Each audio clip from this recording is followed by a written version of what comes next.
getting the 2026 season kicked off tonight. Yes, sir. Coaching staff starting to make their way onto the field. We still have Hazel Green out here getting some pregame warm-ups in. Good to see. Hopefully that means they're going to be tired when the time comes for them to face the Tigers. But, Coach, we talk about a recap coming out of last season. Let's recap some of these stats that we had last year, starting with our offense. We're going to start off with our quarterback, and that's going to be one Alex King. 71 completions and 119 pass attempts last year at a 59.6% clip. Threw for just over 1,000 yards at 1,070 and 14 touchdowns. This is year 4 for him as a starter. We're really looking to him to take, again, as we say every year, take that next step. But really, I think having that bell cow in the backfield, it's going to be really beneficial for Alex moving forward. Oh, yeah, no doubt. I think you're going to see that that yardage and touchdowns definitely tick up as teams try to sell out to stop number 0 that we'll talk about soon, Javian Riddle. Again, 4-year starter. This will be his 4th year, so a lot of veteran leadership back there, and excited to see what he's added to his arsenal. I got to watch a couple of their stuff, some of the OTAs and things they did this summer, and he was throwing a really good ball. He's got some good receivers out there. Got some depth at receiver, and that's led by our rising junior who kind of came on towards the middle end of the year last year when Noah Stafford got hurt. That's junior Caden Hazelwood. He will still continue to wear number 15. He had 14 receptions last year for 228 yards, and he had 4 touchdowns. And in the back half of that season, he made some big plays. The 50-50 balls he was able to go up and get. He was able to win a lot of his routes, and you could tell as he continued to progress throughout the year, he got very comfortable. And him and Alex were a good combo that matched up for a lot of catches towards the end of the year, and looking to continue to do that this year. They really were, and obviously we'd be remiss if we didn't talk about the guy who's really going to make this offense go this year, and that's number 0, Javian Riddle. Ran for 1,353 yards last year with 16 touchdowns at a 7.2 yard per carry clip. Coach, I really don't know how nobody has snatched him up yet in college recruiting. I know it's going to happen. We both do. But it's crazy that we haven't seen somebody come out of the woodwork yet and try and snatch him up, because whoever's going to get him is going to get a good one. And he's looking to go over potentially this year 4,000 yards in potentially 5,000 yards in his high school career. Yeah, no, that was something that I'm going to really try to find some numbers on. I don't know the last time we've had a guy, and it may have been recently, but with the season that he might have this year, he's looking at 3 straight consecutive seasons of over 1,000 yards, and like you said, somebody's gonna get him. Somebody's gonna pick him up, and it's gonna be a steal. They said this summer he went to Alabama A&M and ran a 4.6, and that's moving it. Yes, sir. That's really booking it. And again, the impressive thing that he's able to do sometimes is he, they may sell out to stop the run, and he's done a really good job. Really, last year he kind of really came on with his vision and been able to put his foot in the ground, make a guy miss, and just go. And that breakaway speed's going to be key.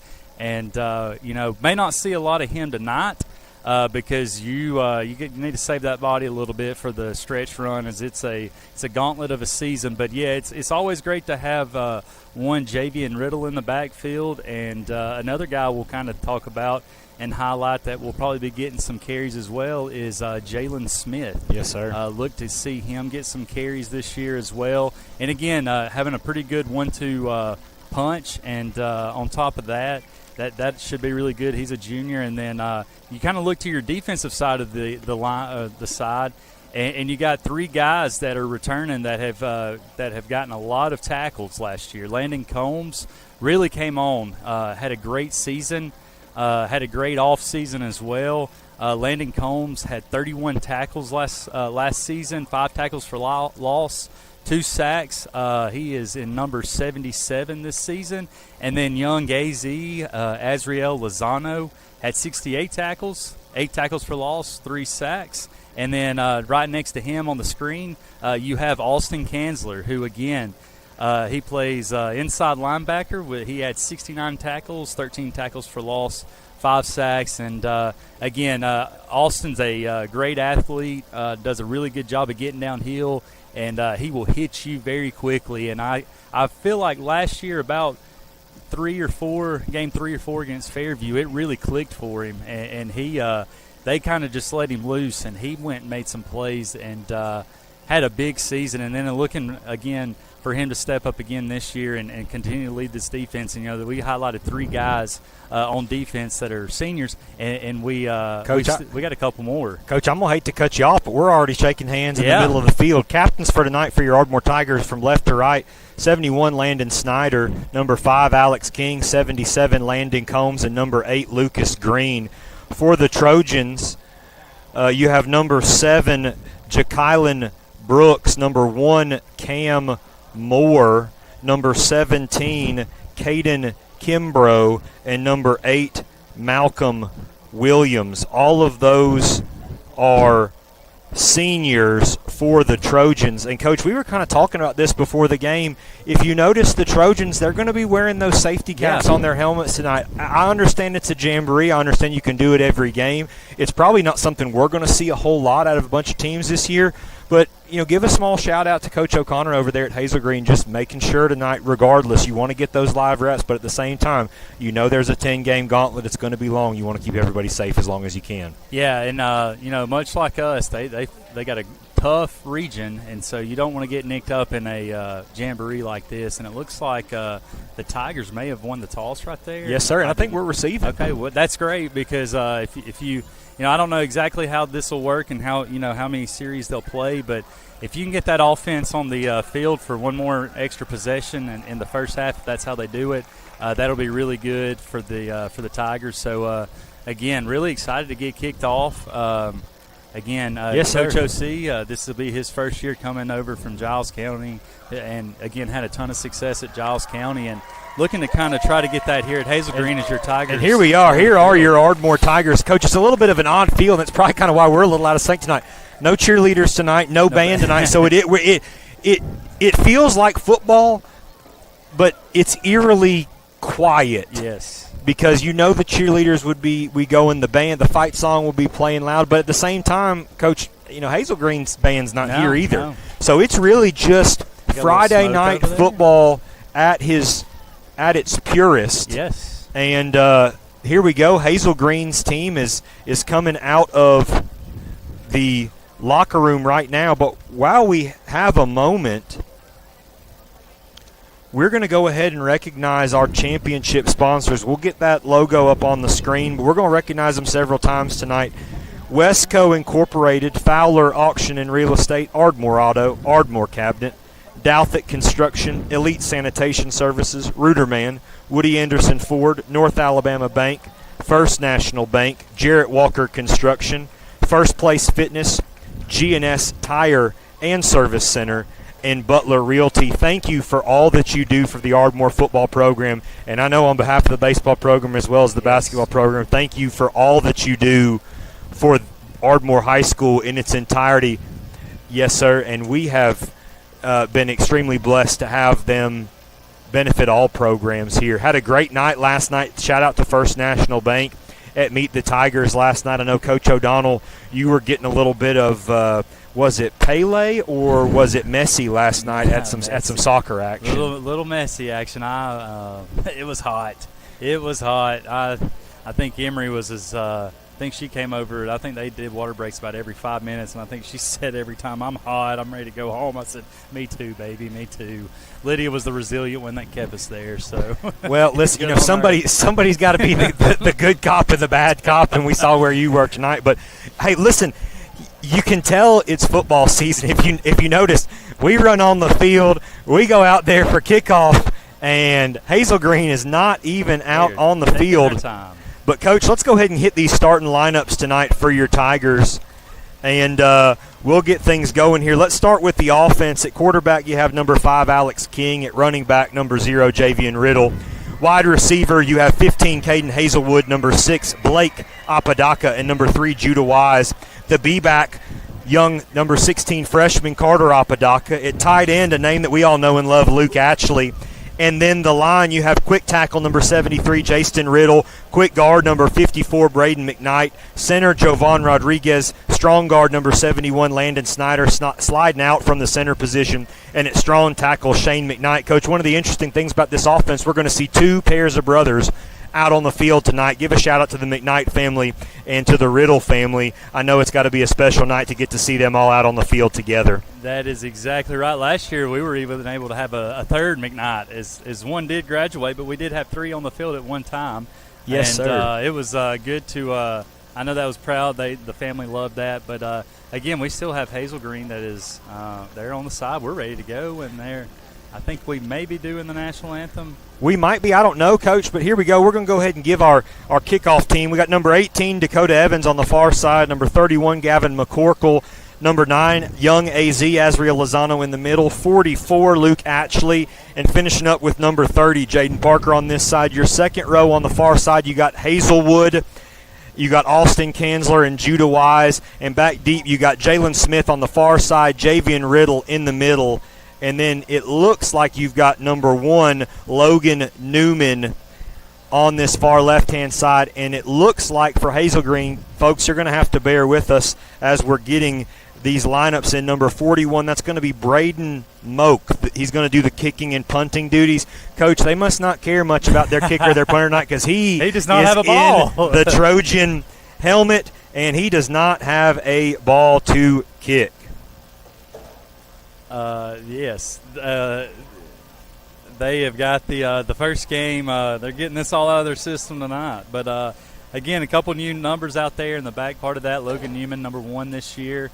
Jalen Smith, number 2. Again, a lot of guys we will call their names a lot this season. So, and again, you kind of pinpointed one of our starters, Judah Wise. Heard he had a great fall camp, caught a lot of things across the middle, took some big hits. So, looking for him to step up to his senior year and have a big season for us as the kick is off and it goes to Javian Riddle. It does, and he's slipping. I love this. Yes. I know it's a jamboree action, but you can tell, Coach, the turf's a little bit slick, and to be honest with you, it's probably a really good thing right there for Javian to not return that. Just save all the beatings and bruising that he's going to take this year. And it looks like we're going to start it. They're going to call it a touchback. We're going to start at the Hazel Green. Nope, at the Hazel Green 35-yard line. 35. Yes, we're going to start at the 35-yard line, and the first team offense is out there. Everybody that we talked about in the starting lineup except for Judah Wise. Coach, we're going to have to do our best here with getting these Hazel Green defenders. But here we go. King takes the snap, hands it off to Riddle. He's going to follow his blockers around the right-hand side. Looks like he was brought down by number 33, Coach Dallas Campbell. Seemed like that was who brought it down after a gain of about 2, going to bring up 2nd and 8. You love to see that first snap, following his blockers. Wish he could have picked up more, but great job by Hazel Green to close that hole that was put forth over there by Landon Snyder and Shane McKnight. Handoff goes again to Riddle. He gets to the outside, sticks his foot in the ground, stiff arm, and that's going to be that looked like that should have been a horse collar tackle right there, but we didn't get any call. Tackle made right there by captain number 8, Malcolm Williams. Going to bring up 3rd down. That was right there in front of the officials, and here's my thing. I don't know what he missed or what he didn't see, because it looked to me like that was inside the pads, not even inside of just the jersey, Coach. That was all pads. Well, it looks like it may be taking these guys a little bit of time to get in the swing of things, as well as that was one. Got to protect the runner right there and keep them safe, and that was a tough one right there. Yes, Good sir. pass. Here we go. King rolling out to his right. Pass is complete right there. Oh, great job right there by number 11, Kylan Jones. Judah Wise ran a great route. It looked like the pass was complete. Kylan gets his hand in there and breaks it up. Unfortunately, that's going to be bring out the punt team for your Tigers, but it's good to see Alex be able to make that throw like that to the outside, because I think that Judah is going to be kind of a sleeper in our wide receiver group, definitely. just because he can get lost in coverage, where you have Hazelwood, the big body, Blake, the speedster, and Judah's kind of that combination of possession receiver and has the speed as well. Here we go. Jalen Smith on to do the punting. Back deep to receive for the Trojans. That's going to be number 8. Looks like this will go dead as well. Also, Malcolm Williams. We talk about that, and we do. We have it down right at the 34, 35-yard line, and that is where the Trojans will start. Something that's going to be key this season, and again, shows kind of just how good of an overall back he is. Javian, great job right there in blitz picking up the blitzer. He hit him and gave Alex that extra little bit of time. And great touch on that pass by Alex. And, again, just a great athletic play by the DB right there. But it was a good route, good throw. And for that to be what it looks like in first pass of the season this early, it was a good pass and just a good play by the Hazel Green DB. But, here we go. Now we get a little bit of chance. Coach, real interesting right here. Hazel Green running out a freshman. Okay. Jet Pile or Peel. I'm not quite sure how to pronounce it. P-E-I-L. He's going to take the snap for the Trojans. He hands it off to number 13, Jaquise Springer. Looked like, Coach, is that number 35 right there? Colton McCormick there. Tackle made after a gain of 1. So it's going to bring up 2nd down and 9. But, Coach, we do have a freshman operating this offense. I also noticed they have a couple freshmen and an 8th grader here listed. Okay. So they got some quarterbacks here in the future. I did not see any other quarterbacks above freshmen. So, buddy, they are going to get a taste for. They're going to get a taste for this really, really quick. They're going to run the Wildcat here. Cam Moore, athlete, he takes it around the left side, follows his blocks, and he gets to the outside, Coach. And that's a great job right there by number 2, Jalen Smith, of bringing him down. But give credit to the Trojans right there. They got to the outside and got their blocks. And Cam Moore just stuck his foot in the ground and went. Yeah, again, just real quick, we'll kind of try to get them as we can. Number 77 on the defensive line, Landon Combs. We got number 8, Lucas Green out there. Looks like Colton McCormick, number 35, was one that made the first tackle. Jalen Smith with the last tackle. Austin Kanzler at linebacker. Azriel Lozano at linebacker. And then we have a flag on the play. Go ahead, Coach. We got a flag. We just get a couple of them while we can. We got 24 out there, freshman.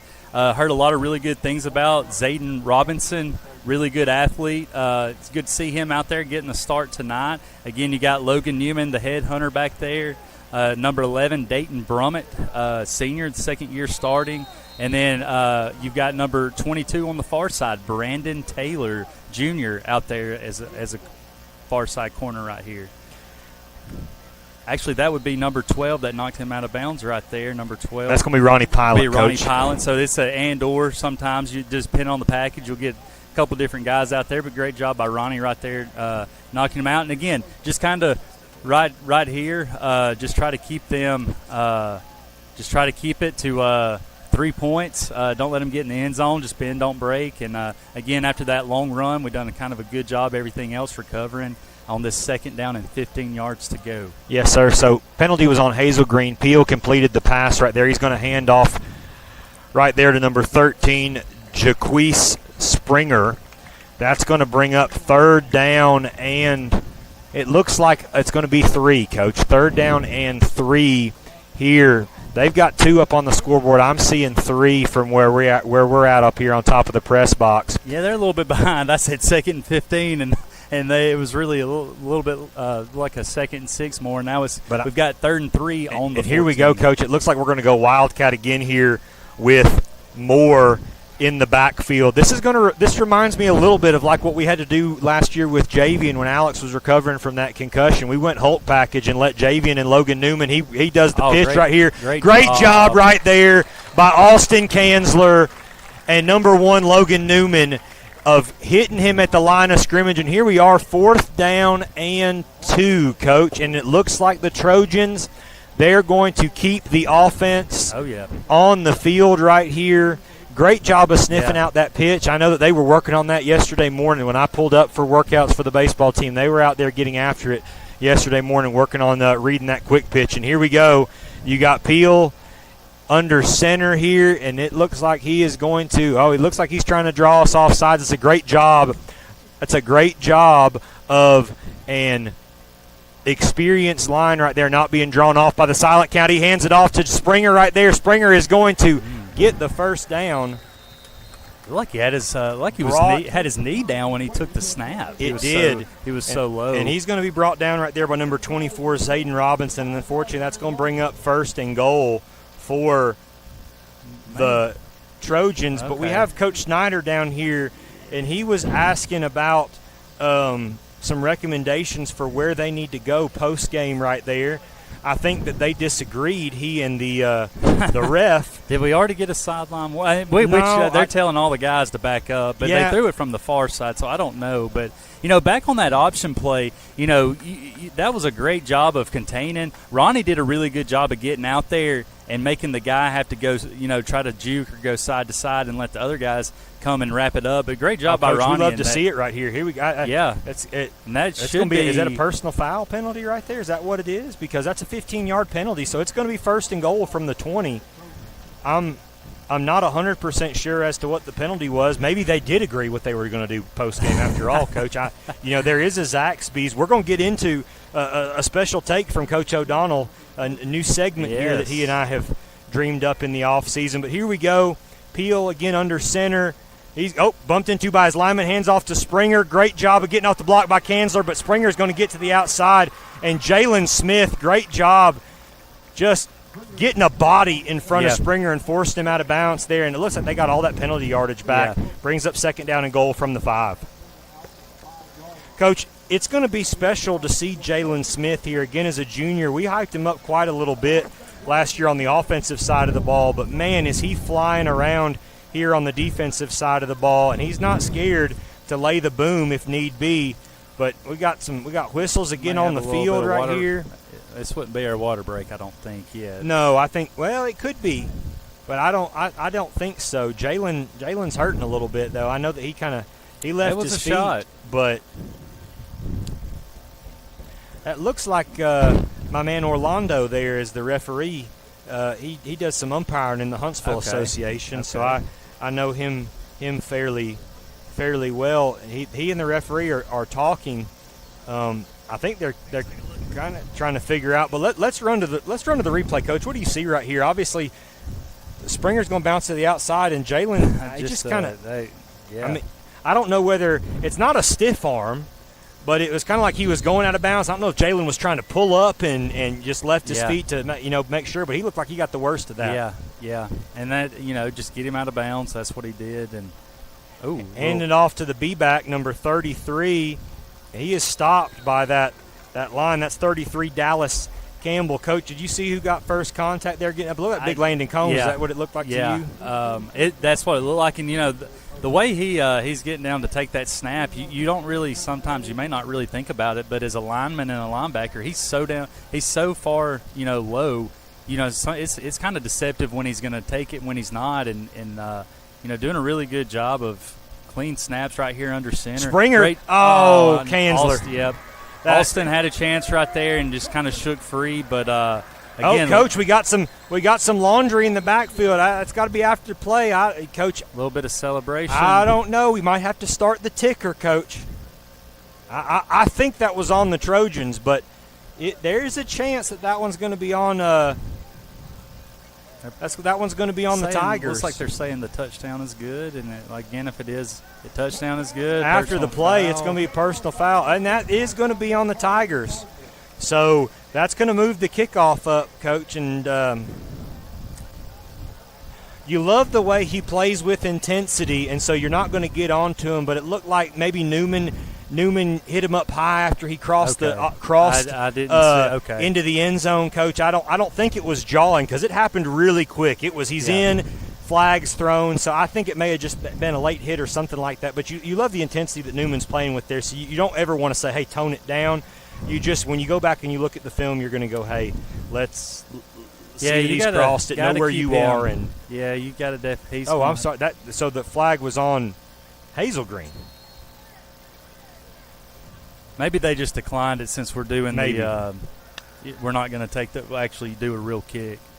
So they may have declined it, and really probably key right here, you want your kicker to get an extra point just to get some good reps in game as he is going to shoot that thing through. And I hope that those people pay attention back there, because my man in the white shirt behind the field goal post, about took one in the mouth back there. Braden Moak with the extra point, and with 6:29 to go, so we're about halfway through the first quarter, and the Trojans are up 7-0. Coach, let's take some time right here while we have a second, and let's recognize those championship sponsors again. Yeah, you got them right there, Coach. Great. You want me to run through no, them? I don't mind one bit. Sure do appreciate what they do. You've got Wesco, you've got Fowler Auto Auction, Ardmore Auto, Ardmore Cabinet. You got Douthit Construction, Elite Sanitation, Ruderman, Woody Anderson Ford, North Alabama Bank, First National Bank, Jared Walker Construction, First Place Fitness, GNS Tire and Service Center, and Butler Realty. And I will say he's probably listening to the live stream. I did miss a call tonight from one Austin Blankenship, owner of First Place Fitness. He's probably will give me a hard time. I did miss his call tonight, but he has done a lot for all of our programs, done a lot of just offering up his facilities, offering to come up and help all of our athletes, and really appreciate what he does for the athletes at Ardmore, former Ardmore graduate. So, again, appreciate him. And, hey, it's sun's kind of peeking back out a little bit, but, man, it feels great now. We got a great setup up here.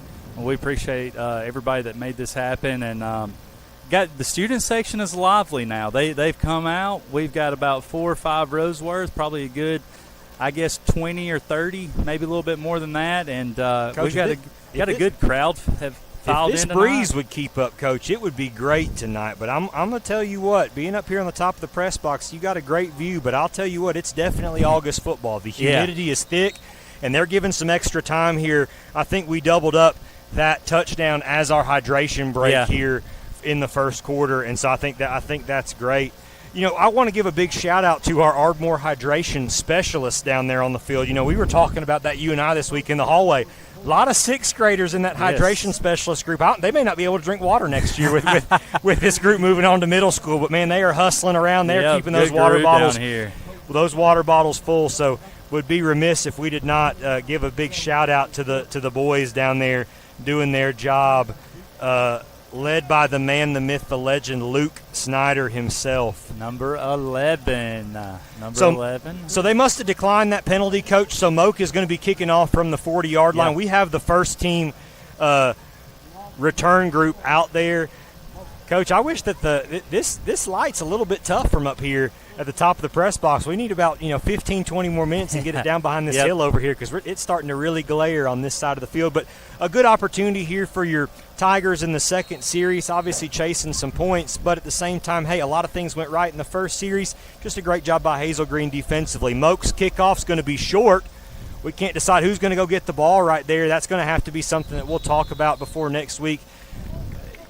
Jalen's got to come and get that and give us a return, because, as we saw last year, but more so in our regard, when you see those teams crashing down, hey, we're looking for a great onside kick to happen right there. Yep. And if you got a guy like Logan Newman bearing down on you, he's going to be hunting that ball and hunting to make contact. So here we go, second drive for the Tigers, first team offense back out there. Looks like you got out wide right here. It looks like you got from left to right, Brody Lindsay, number 7, Caden Hazelwood, number 15, and number 6, Blake Apodaca. Looks like you got Javian Riddle in the backfield again, with your quarterback still Alex King. Looks like the offensive line has stayed the same. And as we get this second, and he did. It looks like it may be Hazel Green's ball right there. It is. It looked like it was a good snap from. It looked like it was a good snap from Jovan Rodriguez, and it looked like Alex was trying to make a read too early, and it just got bobbled, and unfortunately it went straight down, and it just kind of it was what it was. And here we go. We've backed ourselves up again, but if I'm a defender right here, I know you want to obviously get some water, you want to take a breather, but I'd be anxious to get back out there. You give up a touchdown in your first drive. I kind of want to go back out there and lay the wood a little bit. Be interesting right here to see how Peel and the offense come out. It looks like they're going to go back to more of a nope. They're going to put him under center again, but not the 3-back look that they did. But here we go. We already got a timeout by Coach O'Connor. We have a turnover. We got a timeout, and I'm going to be honest with you. He does not look happy. It looks like we're missing some offensive personnel because I assume, Coach, with the success that they had in that three-back personnel, that they were going to run that right back out there, and it looked like somebody forgot that they played the offense right there. Yeah, and, again, we'll really harp on this being a jamboree. That's good that happened now. You get a quick turnover, a quick turnaround, one play, turnover, and then Hazel Green's back on offense, and they that's something that you got to get prepared for. You never know when that's going to happen in a game, and they had to call a timeout, and I'm sure they're more happy right now having to call a timeout in a jamboree and be able to get that on film, get it fixed, either get the players, the coaches kind of an earful, and be able to get that fixed. But, again, you got a new staff over there.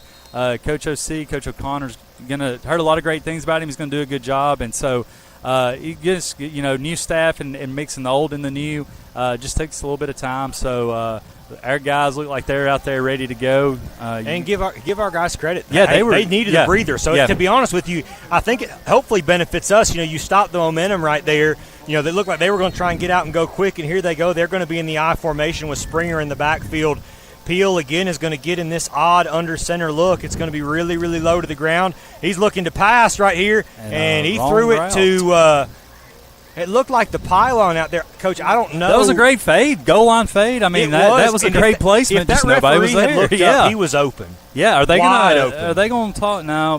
But, yeah, just that one, he looked a little just kind of a 1-2 and then kind of throw it. Looks like what you would throw with the goal line fade and just had the wrong route right there. Again, I like the coverage, though. Yeah, Ronnie out there, it looked like that was Ronnie. Did a great job jamming him up and forcing him inside. So a lot of that may have been Ronnie, jamming him and doing a really good job. But, again, 2nd down and 10 right here on the 16. Yeah, Ronnie and Brandon right there. Great coverage. Brandon splits out. Here we go. Springer gets the handoff. He's brought down by number 11, Dayton Bromett, and number 2, Jalen Smith. That's going to bring up 3rd down and short. Coach, Springer's a big back, but if you watch him, he's going to hit the hole hard, and he's got some quick feet. He sticks that foot in the ground, and he gets downhill very, very quickly after that first contact. But it seems like we've hit him in the hole, and it's just been hard to get him down. 3rd down and 2 from the 6-yard line right here as he is. Springer gets it again right here. He's going to follow a block, and looks like he is going to be into the end zone for a Hazel Green touchdown. Coach, let's talk about this a little bit. We'll talk about it from a Hazel Green perspective. You probably can't, you're 4 defensive plays into the game, and you're up 14-0. Can't go much better than that. Offensively, you seem to be clicking on all cylinders. If you're Ardmore right here, Coach, what are you thinking as you get the offense back out there? We've run 4 plays. We've gained 4 yards. What are we trying to do here on this next offensive possession?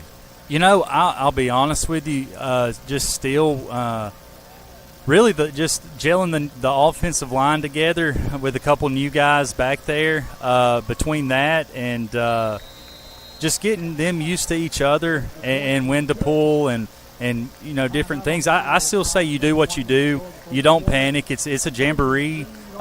Stick to kind of what you – and I know going in, Coach Wells, Coach Snyder, the entire staff, offense and defense, probably have in mind things that they want to work on regardless. And so you don't panic. It's a jamboree. Obviously, you want to win every game you play, but again, you want to be ready for next Thursday night when you play East Limestone and then Arab and on down the line. So you just kind of stick to what you need to work on and what you think you want to work on. Probably a few things that we're not going to show tonight that we'll have ready throughout the season, offense and defensively. So just stick to doing what you do normally and just rock and roll from there. I do see a few Indians coming in right now. My gosh, that's massive Indian jersey right there. 70. Is that a 71 basketball? No, 21. My fault. That's a 21 basketball jersey. I thought it was a 71. I was about to go O'Donnell. You're going to have to pull a name out of the Rolodex right there if that's a 21 Indian jersey. But here we go. Our Ardmore kickoff team back on the field. Looks like it's the same group that we've had. Obviously, we're not doing any returning. Coach, I'm going to be honest with you right here. I'm looking at the kickoff coverage for Hazel Green, and I'm looking at number 7 over there, Coach. That is one yes. Jakylan Brooks, listed at 6'1", 229, D-end athlete. My goodness, he is. Yes. He looks like he could wreak some havoc for the Trojans this year. Obviously, it's going to be a very, very tough region for them moving up into 6A. They're going to be with the Bob Joneses, the Sparkmans, the Buckhorns of the world. But he looks like he's going to get his this year for sure. Moak's going to be kicking off from the left hash here. And he's going to we got a flag on the kickoff, and kickoff goes out of bounds. Come on, Coach Angus. You gotta make that catch right there. We'll pick on him a little bit. He got to make that catch. Well, here's the big thing. If you're going to be down there, you got to keep your head on a swivel. But you got 3 camera folks down there that are trying to get going. He's the only one that has his hands readily available to make a catch. So we're going to back him up. I don't know if we're going to call that, is that offside or, false start on the kickoff right there? It does look like it. They're going to back him up 5. Well, or are we just kicking it? Because, again, at the end of the day, there's no return, but I guess we're getting better because here's the big thing, that we had the personal foul penalty. I thought that they declined, but here we go. I'm still blown out. My mind's still blown by these Guardian caps. I just think they're pretty expensive, and I would assume if you're wearing it in the game and you're taking hits, it's an expensive piece of equipment. You don't want to get, but hey, it's not my money, it's not my program. They can do with it what they want to. Those are nice, so good on them. A little bit of extra bit of safety as they get ready to kick it off one more time. Yes, sir. Here we go. Moak's kick is going to head towards the close sideline, fielded right there by Logan Newman. Give Logan Newman some credit right there, Coach. He's rehabbing a hand injury from the summer, so he's out there playing with a brace on, at least for tonight. Yeah. And so great job by him receiving that kick and not dropping it. Just really a great all-around football player. Tough, ready to get down and hit somebody, but also willing to get on the offensive side of the ball. So here we go. We're gonna start at the 40. This is kind of our best field position of the night. Starting offense still out there. Brody Lindsay out on the far side there. We got Carter Apodaca in the B-back slot here to this side. Looks like he's going to be blocking Jakylan. And Javian Alex is rolling to the right, and his pass is going to be incomplete.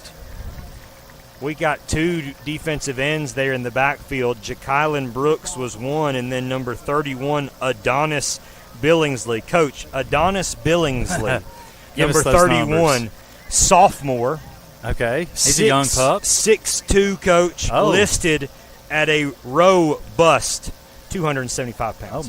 Oh, my. Now, I'm going to be honest with you. If he's 275 pounds and I'm about 400, Coach, because he looks about a solid 230. There's the Javian Riddle we know. Sticks his foot in the ground. Hey, that offensive line, great job right there. Look, that guy coming off the edge that you just talked about. Jakylan Brooks right there, Great job Coach. by Landon Snyder chipping him, letting him get upfield, getting a piece of him, getting him out of the play, and Javian getting a big run right there to set up a first down. And I do believe for the first time and maybe ever, we have 3 sets of brothers on the field a couple plays ago with the Apodakas, the McKnights, and the Riddles. Snap is low. Alex's pass is Hazelwood looked like he was trying to make a move before he caught it, Coach. He had a little bit of some green grass in front of him, and I think he felt that, and he tried to turn around before he caught it. Now, give a shout-out to Judah Wise not giving up on the play. Almost making a play. I guess you give a shout-out to Coach Wales for the play design, having 2 receivers there ready to be thrown to. But that pass is going to be completed before the year's out. Hazelwood and King seemed to have a good thing going last year. And, again, it's game one. Yep. You can practice against your own teammates time and time again. But when you see somebody with the other color jersey on, it becomes difficult to get things going. There's Riddle. There he is. And that's a great job right there in open space by number 17, Caden Kimbrough, coming downhill. That's going to bring up 3rd down and 2, Coach. Great seeing one younger brother, Jason Riddle, getting to that second level and getting some pads on somebody. We'll get a few more. We had one come in right here, number 82, one Jackson Wells. Looks like he stepped on the field right here. Big country as we're bunched right here. Handoff goes to Javian again. Kind of blew it up right there. Number 18 also was on the field for the first time, Dakota Evans.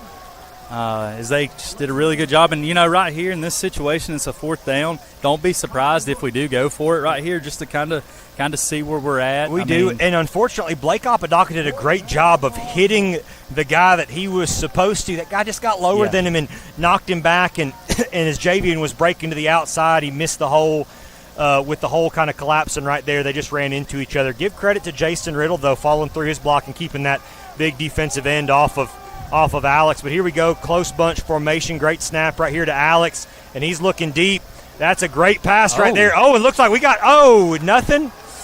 Kind of, man. That's very interesting. It looked like we had hands right there on Hazelwood. Hazelwood turned to go upfield, and it looked like that he got his jersey pulled. Coach, you're going to have to excuse me. I'm going to have to cough right here. No, you're good. Great. I mean, that was a great job. Obviously, you're taught as the quarterback rolls when you kind of finish your route, get upfield. Did a great job getting upfield. Alex, threw it to where the space was, where he was at, and it looked like he did. I mean, and again, in a situation like that, it's 5 yards off the line. That's illegal contact. You would think more times than not that you might get the first down, but again, they didn't call it right there, but a great job redirecting, throwing it upfield. And, again, as the season progresses, those will be plays that are made. But, again, great job right there. A little bit better possession right there. Got some good run, got some good yardage, great blocks. I thought so, Coach. The offensive line did a great job. Peel with the play action right here, and he's going to go deep. He's got a guy open, and he just overthrows him. We had Ronnie Pilot there in coverage, and they basically ran a go route. No pump, just a little play action, and he overthrew him. But, Coach, you can see why he's starting at quarterback as a freshman. The talent is there. I mean, he's got the arm. I mean, that was we'll give it probably about 40 yards downfield, and they had a shot right there. But again, going back to our offensive possession, I like the way the offensive line held up. I think that's going to be the big thing is can the line hold up this year for Alex and Javian, and they've shown that they can. Yeah. The skill players and Alex, they'll vibe after a period of time. But here we go. We got zeros on. Yeah, that's going to be a delay of game penalty. I was wondering if we were going to even call that or not with everything going on in this. But here we go, going back them up 5 yards. That's going to bring up 2nd down and 15. So that was kind of our MO a little bit last year. We'd have some success defensively. We'd get a 5-yard penalty, and all of a sudden, hey, here we go. We're in things defensively. Great for a stop right here. They fake the pitch to number 17. Springer's going to get the handoff, and he is going to get upfield for a first down. That is going to be brought down right there by number 11, Dayton Brummett, but that is enough for a first down. And Coach, give credit where credit's due. Number 13, Jaquez Springer, listed at 5'10", 194, junior. He is a load, and he gets downhill and runs hard. Yeah, he's hitting the hole, and he is going. So here we go. It's going to be 1st and 10 for the Trojans from the Hazel Green 38-yard line, or just inside the 38-yard line. 8 seconds on the play clock here. Peel makes an adjustment. Springer's going to go in the pistol to his right. Hand it off to him again. We just really hadn't had an answer. Lucas Green gets in the backfield but manages to draw him out enough time for Jalen Smith to be able to get the tackle. And Jalen's fighting. I don't know if that's an ankle or it looks like we may have gotten a little bit of turf pellets up in the eye, something like that. Slowed him down. He's back. So it must have been turf pellets in the eye. Got that thing out. And here we go, bringing up 2nd down and about 8. But, Coach, it looks like they're just going to feed Springer until we can stop him. If it ain't broke, don't fix it. Looks like also on we've filtered in number 33, Bryson Reniger on the defensive line right here. Did a really good job of slowing him down a little bit. Great job by the defense not jumping as they kind of go into changing their call right here. He's way under center. What do we get? A little they got delay a game again. And, Coach, this is going to be something that I think that Hazel Green may be dealing with a lot this year, but it looks like they got a timeout. Okay, so they are going to give Hazel Green a timeout, it looked like, from the sideline. So that's going to be the 2nd timeout. But, again, you got these growing pains with freshmen, Coach. But while we have a minute here, 2:03 to go in the first quarter, Coach, what are kind of some of your takeaways so far? We talked about the good stuff from the offensive line. What have we seen that might be, the first thing that we're going to notice on film next week that the Tigers are going to make an adjustment from? I think again, they just I would venture to say this may be one of the – I mean, we're going to see a lot of really good backs this season, but this running back is really good. Their offensive line has done a really good job of being able to get to the second level. And you know, our defense is I think as far as our guys in the secondary coming up and making a couple plays in the run game is been key. And again, you know, you're seeing them go to a bunch of different things. They've been in shotgun. They've had, you know, three running backs. Now they're kind of one short right here, and they're just throwing a lot of different things. A little quarterback. Here we go. Yeah, they went. Oh, coach, they went right here with the athletes, so they went a little wildcat. Yeah, they're just doing a lot of different stuff right here. That's first with Cam Moore, but it seems to be, Coach, that what they're going to want to do with Peel is he can obviously make the throws, and they like him in the 3-back set. But if they're going to go the quick option here, they're going to go with Cam Moore, the wildcat quarterback, with Springer behind him, just because he adds that, again, kind of that thunder and lightning mentality like we saw last year in Hulk package with Javian and with Logan Newman. Peel's pass is complete right there to number 17. Good throw right there. Brought down by number 12, Ronnie Pilot. That pass is complete to Caden Kimbrough. That is the receiver for Hazel Green. That's going to be a first down for the Trojans. Peel here in, and Springer out in the pistol, and he's going to break some arm tackles, Coach. And great job by Jalen Smith not giving up on the play. He does get him out of bounds at the 1. Great job right there. Yeah, I'm going to say this, Springer, you're not going to arm tackle him, Coach. At 5'10", 194, you're going to have to hit him. And right now it seems like he's stretching that edge just long enough, and Hazel Green is holding it together, that when he gets to that outside, all we're getting is the ability to arm tackle. And you see a young buck, number 21, the freshman coming off. He has changed numbers, and you will not we do not have his number on our roster just yet, but the freshman, number 21 right there, Deshaun Gardner, who I've heard a lot of really good things about, getting some reps right there with the first team in the first half. And here we go. Springer is into the end zone for a touchdown. 3 drives, 3 touchdowns for the Trojans.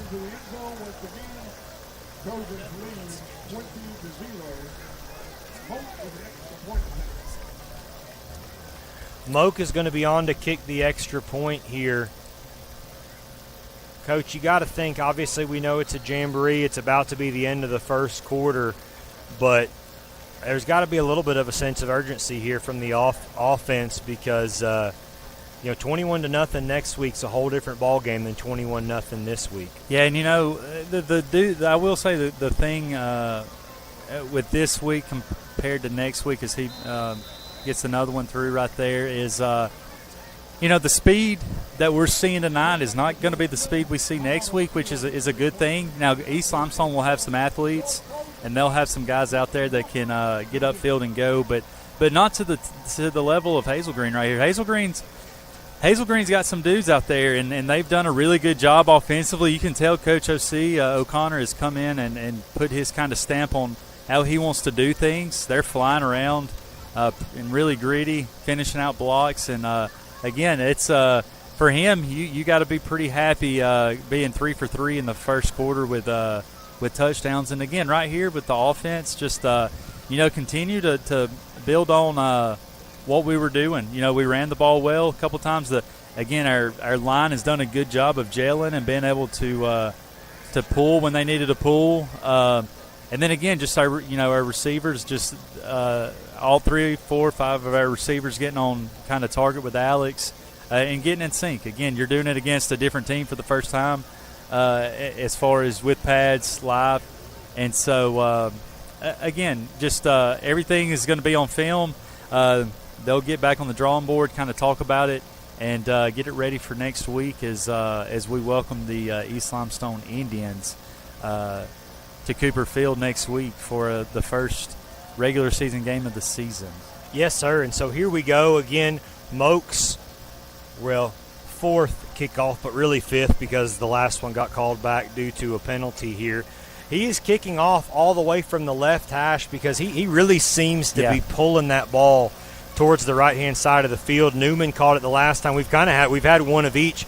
It looks like we have young Rain Wiggins over there on the far side. Wiggins. Over there by that will be a name Javian that you may hear this year, but in the future you will definitely hear. Very dynamic athlete for us, and it's good to see him out there. You may see him get some carries.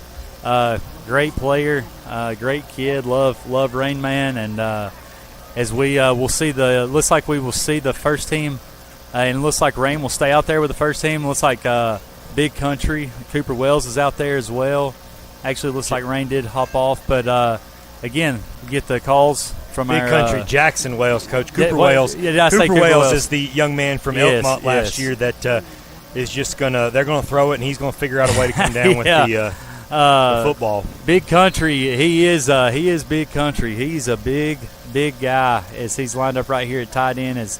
We got a jump, nothing called. Great Javian's job right gonna there. follow. Great job right there 73. behind Jason.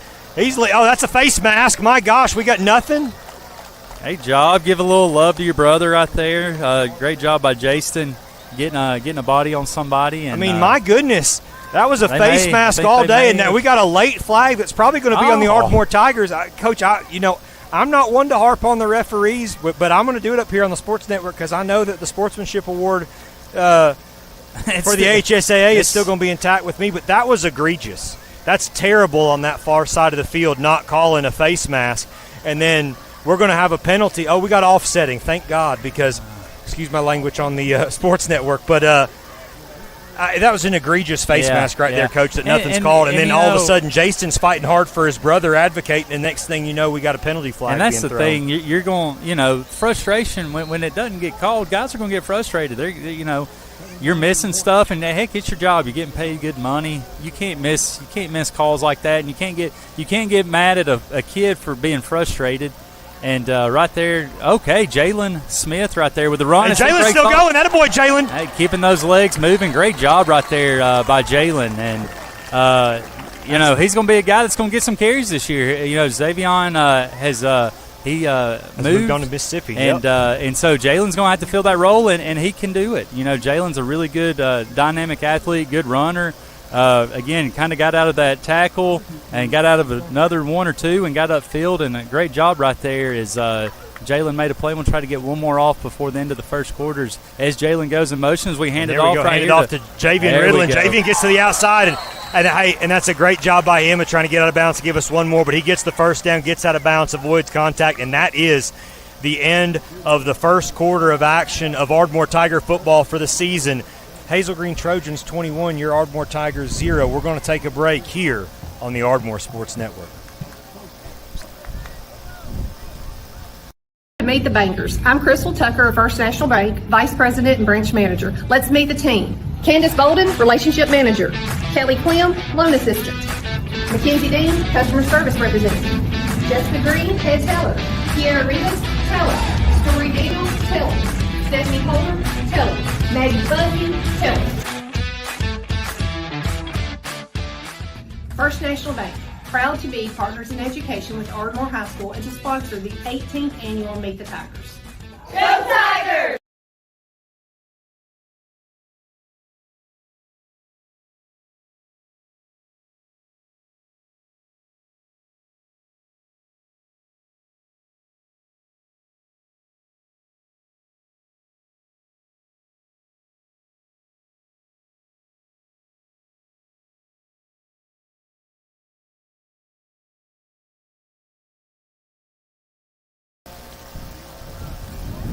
Ladies and gentlemen, we're back here on the Ardmore Sports Network at the start of the second quarter. Coach, we thought it was halftime, but we have another quarter of play to go. That was a very, very long 43-minute first quarter there. A lot of stoppages.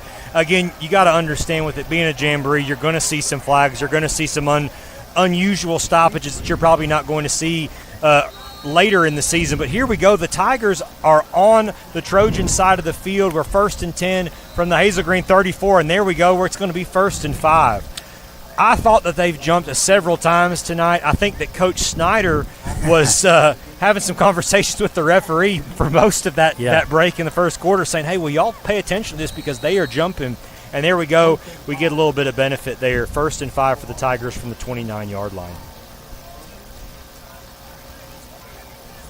Javian to the right, Jalen to the left. Jalen goes in motion.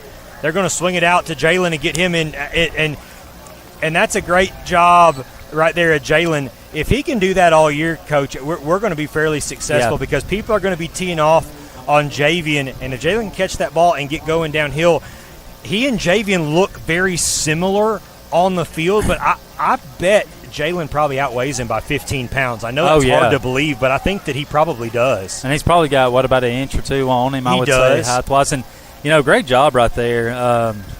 And again, anytime you can get somebody else on the field to absorb some of those carries so Javian doesn't have to carry it, 25, 30-plus, especially this early in the season when it's warm, that's going to be key.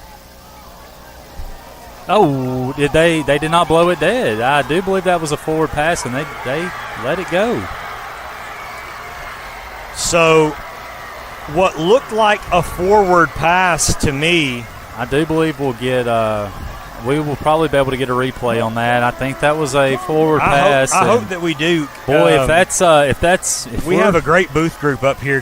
As soon as we can get that up, we'll take a look at that. But the Trojans are going to pick that thing up and take it all the way into the end zone for a Trojan touchdown, 11:03. And it doesn't look like there's a lot of conversation being had with the referee group. So, Heath, do we happen to have that up on replay, Coach? Let's take a look at that right here on the monitor. And here we go. King is going to pass. Yeah, that looks forward to me. It does look forward to me. It looked like he was. And I think Coach Snyder more than anything he's a big, play through the whistle. And again, the whistle's not blown, and you got to play through it. And I think that's what he was really. He didn't really have time to get all over an official because he again worried about our guys playing through the whistle, and everybody could just kind of checked up and stopped and. You can't do that until you hear a whistle. And, again, unfortunate break right there is they take it and go. And, again, you're kind of getting a little bit of a rhythm right there, and then you get something like that. But here's the thing. We're going to get the ball back and get a chance to kind of go again. And, kind of just kills the momentum right there. And, It really does, Coach, because we had a really, really good drive going on. Oh, we finally missed an extra point there. So – there's a small blessing in disguise. I don't know if that's the football gods saying we might have had to give them 6 right there because of a referee mistake, but we know that the ball don't lie right there. And so 27-0, 11:03 to go before the half. But as we looked on that replay, it was tight. I mean, I'm going to be honest with you. I can sit and harp as a coach. I know you can sit and harp as a coach, but we both know that if we weren't coaching, we would not be out there. And again, I could be wrong, but should not one of the officials signal if it was a backwards pass? I would assume so. That you would see. You do your hand out, and I never saw anybody put a hand out, and so that's kind of again you got to play through the whistle, but. Normally in a backwards pass or a lateral, you would see it be signified by the official, and you never did. So you just assume it's a forward pass, and really from our angle, it did look like a forward pass. So again, frustrating right there. But again, it's a jamboree. We're going to wipe it away and get ready to get back out on the field, and again continue to try to do those things that we were doing well. Great job. Jalen has been running the ball, and look, the offensive line has had their moments where they have played really well and done really good, and it's an athletic group. They're moving and they're getting they're doing a great job of getting downhill, getting to the second level, and getting a body on somebody. And those are some quick linebackers. And quick defensive ends that they're getting a hat to, and so that is a good positive right there you're seeing from the offensive line. And again, we'll see as we get back on the field kind of what we do when we get back out there. Is you kind of got the same group out there. You still got you got Rain Wiggins on the opposite now, replacing. You got Rain. Rain will take it right here. You got Rain, Javian, and Jalen Smith. Great job to get Rain a few reps over there because he is going to be a value. I mean. Again, the one nice thing about us is that Javian's obviously the bell cow. But if he needs to take a breath, you got Jalen. Yeah. And if Jalen needs to take a breath and Javian has to take a breath, you got Rain Wiggins. And as bad as it sounds, you're really not losing a whole lot of speed amongst the three of them. Obviously, Javian's got that really good pick up and go. But both Jalen and Rain are going to bring guys with them, so you're going to feel it if you're going to try and bring them down, and it's going to take 3 or 4 of them and probably 4 more yards before they get they get down. In this hot weather, you're going to have to be able to filter some guys in. And, again, especially next week as we get ready for pass right there. Great throw, great catch by Blake Apodaca. Great job getting it there. And just great throw right there by Alex. Great job of Blake right there back out this year. He's going to be a big guy. He's going to be a big threat in the passing game. Really good athlete, very speedy. And you saw right there, great hands. He did not let that get to his body. Caught it with his hands. And you'll see it right here. Great angle as he catches it, doesn't let it get into his body, takes the hit, and holds on to it for a good first down. That's really what you want to see right there with the offense. Right there. Oh.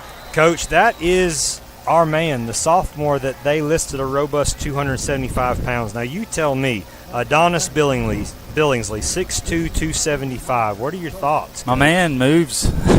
If he's 275, then he is a gazelle. Yes. At 275. Yes. And again, it kind of was out of the view. Something that I'm really excited to see. I think Blake is going to be a guy that can really take the top off of it, getting downfield.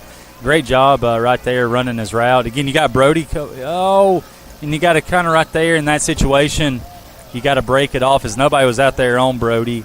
Alex kind of, tried to throw it quick, and in a situation like that, again, that's something you can rep and get on film, but you kind of want to stick it. You kind of want to sit there and stick on it and just let him throw it right to you instead of getting up the field. And again, these are all things that you coach and you get it on film, and it's good. You're doing this in a jamboree so that you can get this kind of stuff on film, get it cleaned up, and keep going. Great pickup right there. Great job by Rain Wiggins and pickup, and Hazelwood went towards the inside of the numbers. Alex was trying to throw it to the outside of the numbers.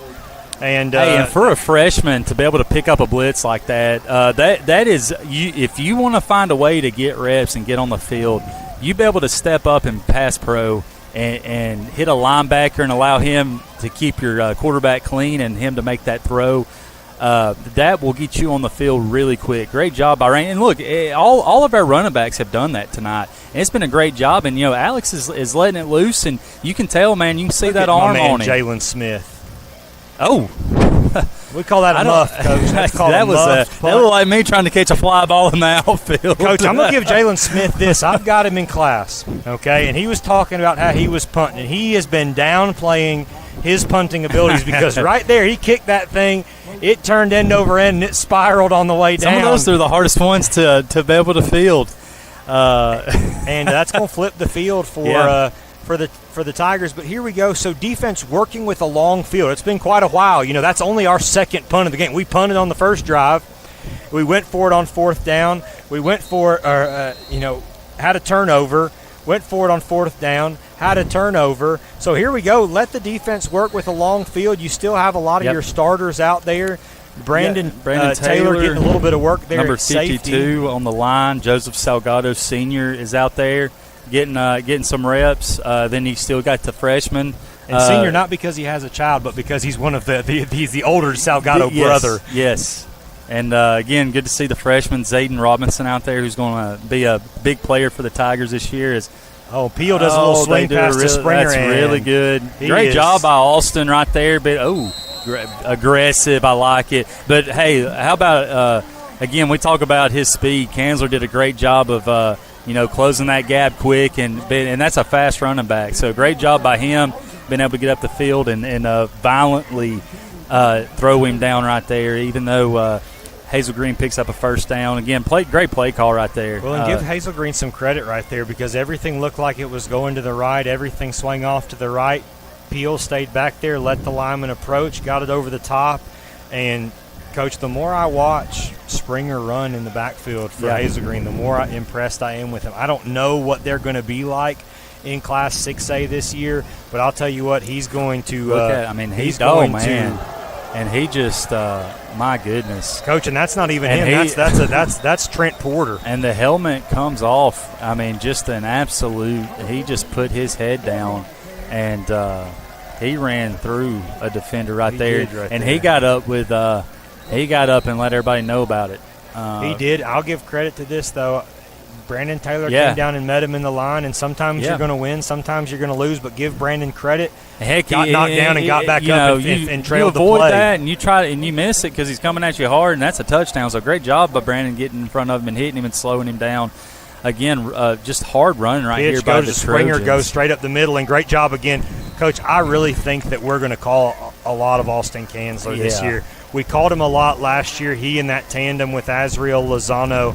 But Kanzler right there in the middle, he is just all over the place. He really does a great job. He is a true sideline to sideline inside linebacker. He knows what's going on, has a good sense for the game. He just seems to be at the point of contact every single play. Now, he may not always make the play, but he's there with an opportunity to. And, that's got to feel good for defensive coordinator Torrey Strong as he returns up here to Hazel Green tonight.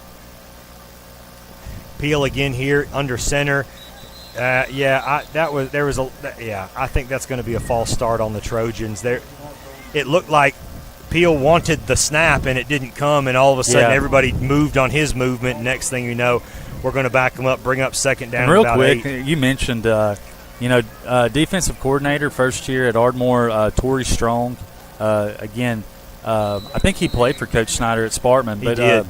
But I heard a lot of great things about Coach Strong. You got Coach Greg Beater, who's doing receivers this year. He also came over from Hazel Green. So yes, and then you've got one former Ardmore alumni that we love, Brody Dunn. Broderick coaching the outside linebackers. And then as we get this my play, goodness, Coach, we about just had us one right there. My man Porter, although he couldn't lay the boom this time, he really tried to put it on the ground. Give a shout-out right there to number 11, Dayton Brummett, for coming up and making that tackle. But I thought Porter was about to lob that on up with the Tigers heading the opposite direction. And then we've got Austin Gerthoffer as an assistant DB's coach that I think came over with Coach Strong as well. So got a couple new guys on staff. And, again, look out there. I see old Brody running around. Broderick, I think he might could get out there right now. He looks like he could still go. A lot of our guys look like they could still get out there and go a little bit. Coach, we talk about a lot of three-sport athletes in high school, but let's talk about the old three-sport. Oh, my goodness. Just great, kind of back shoulder right there. He did a good job of coming back to the ball. Again, a great play right there by number looks like it's number 33 – 32 or 33 That's going to be from Peel to Cam Moore. But again, Dallas Campbell with the great block again. Hazel Green's got some guys. And you want to know what? It's unfortunate because the pass was a bit underthrown. You had number 12, Ronnie Pilon, out there in coverage. The pass is a bit underthrown, and as the receiver sticks his foot in the ground to come back, Pilon is trying to get his foot in the ground, and because it's underthrown, he just doesn't have a shot. And 8:04 to go in the first half, and it is Trojans 34 and your Tigers 0. I will tell you this, number 41, their kicker, I would not be running my mouth to Jalen Smith. That would be one person I wouldn't run my mouth to. No, sir. But, hey, he has the no guardian cap on, so you obviously know there ain't a lot of hitting done by him, so he's I guess he knows he can kind of skip off and may not see Jalen again tonight. But, really you see there's, you got some potential there with some guys that Hazel Green's got. They've done a really good job. They've been physical. They've been fast, played really fast tonight. And, again, you just never know with that region they're in, just the dynamic athletes. You don't know really how that's, week in and week out what they're seeing. But, you got to be confident. You got to be happy if you're them, knowing first-year coach, been doing it a really, really long time. He's got to be happy with the Trojans. And again, he's probably looking at it like, well, it's just, it's just another – it's a jamboree, and I'm glad we're clicking, but we got to, we got to be better. And so, but I know he's got to be encouraged. And again, we got some stuff on film that we can really pick out that we've done well, and we can continue to hopefully do well moving into the regular season. They've got some things on film now that we can really work on, and they'll do that, and they'll get to work this week as we get ready to play East Limestone Thursday. Coach, another new guy back there. Talk about taking the top off of defense. It's very, very hard when an athlete like Noah Stafford graduates. You know, he got hurt at the end of last year, but just that dynamic presence to be able to stick the foot in the ground and fly. Blake Apodaca being back out there for Coach Snyder is I really do think, like you said, he might step in and have a lot of success that allows Hazelwood to open up and have some success out there. But don't be surprised if he and Javian aren't back there in some type of tandem with Jalen to receive those kickoffs. I don't know. He might even be receiving punts just because he's the type of guy, Coach, that natural athleticism kicks in. It may not necessarily always be pretty. You know, you'll see some things and you go, but that natural athleticism kicks in. He is a gamer. You know, and I would venture to say Blake he's at least probably 5'11", 6 foot maybe, which is really good. I mean, you got some size out there, receiver with Great job right there by Javian. Just waiting on that hole to open up, following his brother and Braden there on the left-hand side. And that's going to be a first down for the Tigers. And, again, we noticed on that last drive Alex did a lot of throwing. You know, we obviously you want to get some things on film. You make sure route trees are done the right way. But it looks like we've got Hazelwood and Blake Apodaca over here on the wide side of the field. And you have to think that with those two out there that we're going to try and throw a pass at some point. Oh, yeah. And they can do a good job. And here you go again. You got a good step. And that's exactly – great job. Great job by Hazelwood. Oh, that's a great job by Blake. Yep, that's going to come back. Well, you can sit there and here's my thing on that. Yeah, I mean, he saw it. Yeah, I mean – it's not like Blake cracked him and didn't see anything. But at the end of the day, that guy looked up and Blake hit him right Blake hit him right in between the numbers. I mean, it's not like he hit him high. It wasn't malicious. And then you get there, and you got 31 over there running his mouth, and we're not going to see any type of flag being thrown. But yeah, there's no doubt the wind got knocked out of him. Well, and you see a few more penalties. Maybe they're going, and that's the thing, man. They've let, and they're still talking. They've let them talk and run their mouths the whole first half. And here's the thing, you can't once you let them do that. Coach, just watch this replay right here. So here we go. Caden makes a great play. And he turns. 11 turns around. And right there, I mean, Blake sees him right. I mean, he looks at Blake in the face. I mean, that's the big thing. He sees Blake's eyes.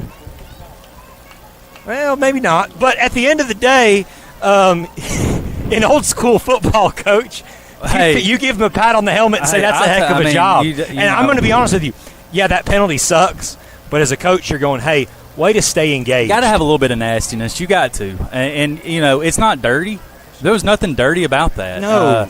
He didn't really stand over him. And you, again, and we'll talk about it. And as the season goes on, the region we're in, it's a nasty region. You're going to have some teams that are they're tough, they're mean, they're physical, they're dirty. And you got to be tough. And that was a great job right there. Great job by Hazelwood, catching it, getting upfield. And again, we'll talk about it. Great. You know, really impressed by Alex. Alex has done a great job of getting the ball out quick, the timing. You know, he's throwing it to where as soon as Hazelwood comes out of his break, it's on him. Great job by Hazelwood catching it. And so, Coach, real quick, that was a 15-yard penalty, but because it was about 20 yards downfield, it's going to be 1st down and 5 for the Tigers. Now Alex is going to roll it. Great job by Javian. Oh, and Alex is – tough luck right there. Great job by Alex staying in there, knowing he's going to get hit and delivering a ball that only Hazelwood you want to be picky. He kind of went a little high on Alex right there. He did. Know? And here's the big thing. You see that personal foul penalty, and you go, man, that got us downfield. But you heard the way the sideline reacted. Yeah. And especially in a game like this, 34-0, you want something to keep the sideline engaged because we've just had a lot of things that have kind of gone against us. Boom, the sideline picks up, and all of a sudden, here we go. Let's get things going. Javian Riddle's going to follow his brother and Braden McKnight down the field. Javian's going to get to about the 39. Moving the pile a little bit too. And, again, hey, it's and, again, you know, we get moving, and now we got another guy down. And looks like we're going to have an ankle. Coach, while we have a second, let's go over our championship sponsors for this season for the Ardmore Tigers. We got Wesco Incorporated, Fowler Auction and Real Estate, Ardmore Auto, Ardmore Cabinet, Douthit Construction, Elite Sanitation, Ruderman, Woody Anderson Ford, North Alabama Bank, Butler Realty, G&S Tire and Service Center, First Place Fitness, Jarrett Walker Construction, and First National Bank. Again, as always, thank you for what you do. Thank you for what you do for all of our programs here at Ardmore. So, Coach, 6:57 to go here before half. The Tigers are driving 3rd down and at Ardmore. So, Coach, 6:57 to go here before half. The Tigers are driving 3rd down and 1 here for your Tigers. You got to assume this is 2-down territory, obviously. I mean, just where we are on the field, the situation with where we're at, you also probably got to think this – I mean, we might get one more drive in, but this could be, the varsity offense's last series on the field here. But give credit again. See the hydration specialist bustling around down there. Guys no cramps yet. And so give credit to them. And again, this is one of those. Even if we don't get it right here, we're probably going to go for it on 4th and kind of setting the tone for the season. We do, guys, Coach. New guy out here on offense. We got Dakota Evans in that bunch blocking for Javian. Great job. And he's going to bounce to the outside, and he falls forward, and there he is. He gets that 1st down. And he's still there. We got another one talking. And we got a helmet coming off. I mean, and I'll give Blake this. Good job by Blake. He and number 31 were going at it, and they dapped up. Again, emotions are high. You give Hazel Green some credit. They are up 34-0. They've kind of done what they got to do. Yeah, they're going to run their mouth a little bit, but at the same time, you've got to assume these referees are going to rein that in, because if not, Coach, then it doesn't become just jawing. Then it becomes we're getting physical, flags are being thrown, and you never know what can happen. And it's all about player safety, to be honest with you. Oh. The pitch goes to King, and he's just going to wisely take it down. That's going to be a tackle made or a sack from right there, Caden Kimbrough. It looked like it was going to be almost like a flea flicker type look from King to Riddle there, bringing up 2nd and 15. Again, you got split out wide to the far side of us. Number 7, Brody Lindsay. Number 15, Caden Hazelwood. Number 3, Judah Wise. You got your B-back right here, freshman, of the younger brother of the older Apodaca we've been talking about, Carter, who is a great athlete himself and is going to do a lot of good things this year for the Tigers. He is great. Hazelwood. That's the 2nd time tonight. And give credit where credit's due. Hazelwood's there. He runs the right route. Alex puts it right where he needs to be. Hazelwood sees green grass in front of him. Yeah. And he just gets a little bit too anxious. But, Coach, I don't want to seem to come off as critical, because there have been a lot of good things tonight. Other than that sack, Coach, the protection from the offensive line has been great. Yeah, it has. Left tackle Jaston Riddle has been extremely aggressive out there. Javian has run behind him and Braden McKnight. Give credit to Jovan Rodriguez, who's stepping in at center. Give credit to Landon Snyder moving out to that strong guard. And Shane McKnight just holding it down out there at strong tackle. The offensive line has played great. Alex, although it hasn't shown numbers-wise, he's thrown the ball on occasion right where he needs to have it, giving his receivers an opportunity, and with some great pace. And that's the biggest thing, is we're going to face some teams whose secondaries are going to fly around, and we have athletic enough wide receivers across the board in this crew that, when we need to show pass just to back those guys off the line to give Javian some holes, it's going to be there. And, sometimes, and it's back, you think of those days when Alabama had, Mark Ingram and Trent Richardson. I hate, I'm a Bammer, so I bring up Alabama. But, even if you even though you got a guy that can sit there and take the top off of it and can throw it downfield, in high school football, you got to stop the guy that's getting it the bulk of the time, and with it being JV, and defenses are going to try to. And hey, that's a great job right there. We'll take we'll take 5 yards. Again, Alex has done a great job. Just looks really confident. Has got a lot of zip and throw on his ball, and we've had some good catches. We've had some moments where we've maybe not sat down on our routes as quick, and just different things. But again, those are things that we'll be able to fix and clean up. And even though the score is 34-0, I've come away encouraged, because I know as a coach, I don't, you don't really look at the scoreboard in games like this. I know you want to win them all, but you want to come out of here healthy and confident in things that you and I feel confident seeing some of the things that we've been able to do that, it's going to translate to the season. And so, some positives tonight as I think we've called a timeout right here. Yeah, we do. And we've got 3, so it's probably a good time to call it. There was some miscommunication. Wales is getting the play in. We weren't down to a point where it was going to get crazy with the play clock, but best to just talk about this again. This could be, it may not be, but this could be the last drive for your varsity offense tonight, and so you want to take an opportunity to figure out what's going on. This officiating crew really they're not mid-season form yet. No, they are not, and this referee and Coach Snyder have really developed a fast friendship. Yes. In that, I do believe he may be.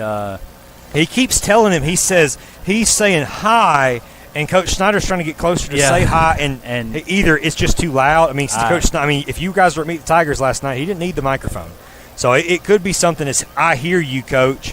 I need to turn my hearing aids down to be able to do it. But, Coach, hey, while we have a second, let's hit our trivia question of the week. Yeah, let's do it. We haven't done it since last year, and to be honest with you, I've been really looking forward to this season. So here we go. Trivia question of the week is going to appreciate right here Heath Haney bringing this one up.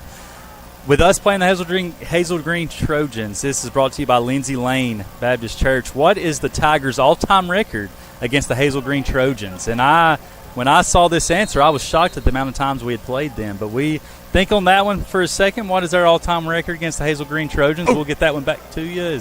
Carter Apodaca. Hey, and way to stand in there. Alex getting up. He knew he took a hit. Way to step into that throw. And, again, that's what a senior does, man. He takes the hit, drops it right in there. With that type of pressure, you're going to have somebody open.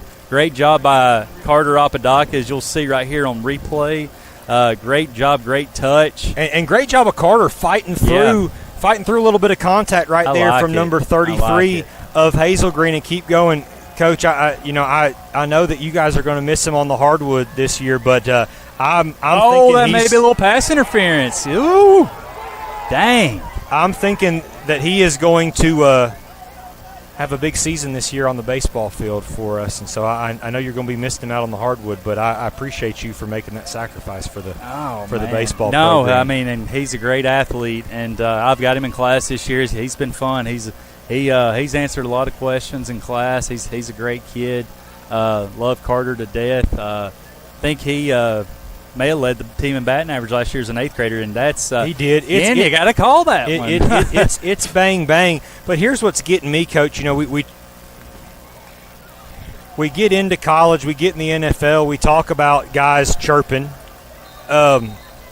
It's chippy from the Hazel Green side right now, running their mouth, getting in people's faces and talking, and give credit where the credit's due. The Tigers aren't going to back down if somebody's going to get in their face, but it does seem like we've had some negatives going against us. Great run right there by JV, and going to be about 3rd down and 5 or 6 for the Tigers here. Alex is in the shotgun, and somebody's going to get in their face, but it does seem like we've had some negatives going against us. Great run right there by JV, and going to be about 3rd down and 5 or 6 for the Tigers here.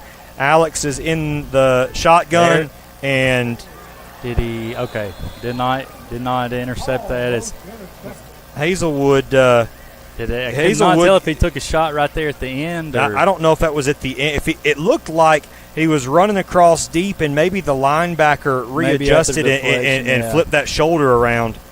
But we was talking about the two-headed running back and being a big Alabama fan. I had a guy that sent me a message that's watching at home that's also a big Alabama fan. One Johnny Tribble. We'd like to say hello to Johnny. Been a big Ardmore supporter over the years, helping with different things.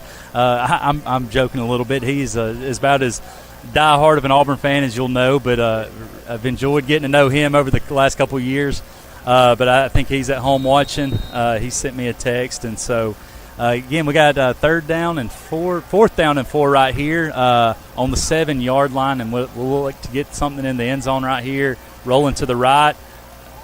And again, in a situation like that, you got to throw it at least to the end zone. That's what we did. Just came up short right there. But again, a couple good plays right there. Getting down the field is, again, you got some young guys that are on the field playing big roles. It was a great job seeing Carter right there make a good play. Great job by Alex stepping in on a few of those. And again, those are plays that you're going to have to make to win games. And he's connected on a few of those this quarter and this half. And the defense, they'll hop back out on the field right now, 1st and 10 on the 7-yard line. And it looks like if we see a few new faces, we'll give them to you as they start slowly bringing them in. I do see number 50, Nathan Claunch, out there on the line. That may be the only new one that we've not called out so far tonight. I think it is rolling pretty much the same with Claunch as the only odd ball here. We have linebackers creeping down. Azriel hits the hole well. Great There's job by Colton McCormick again, and Jalen Smith and Landon, and we got a flag on the play. I don't really know if this is going to be a taunting. It seems like there's a lot of yellow flags here on the Tigers tonight, and just not a whole lot here on the Trojans.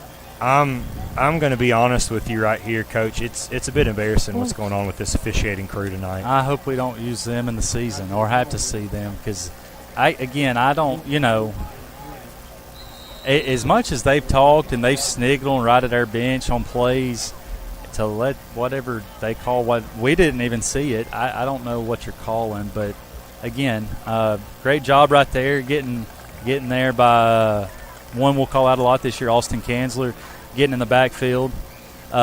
He did, and here Robinson. you go. You got the quarterback complaining and the referee putting his hand up, and I do believe we may have a winner on the trivia question. I don't know exactly for sure yet if we have a winner, but I feel like we do, because the man that has sent me in a message with the record and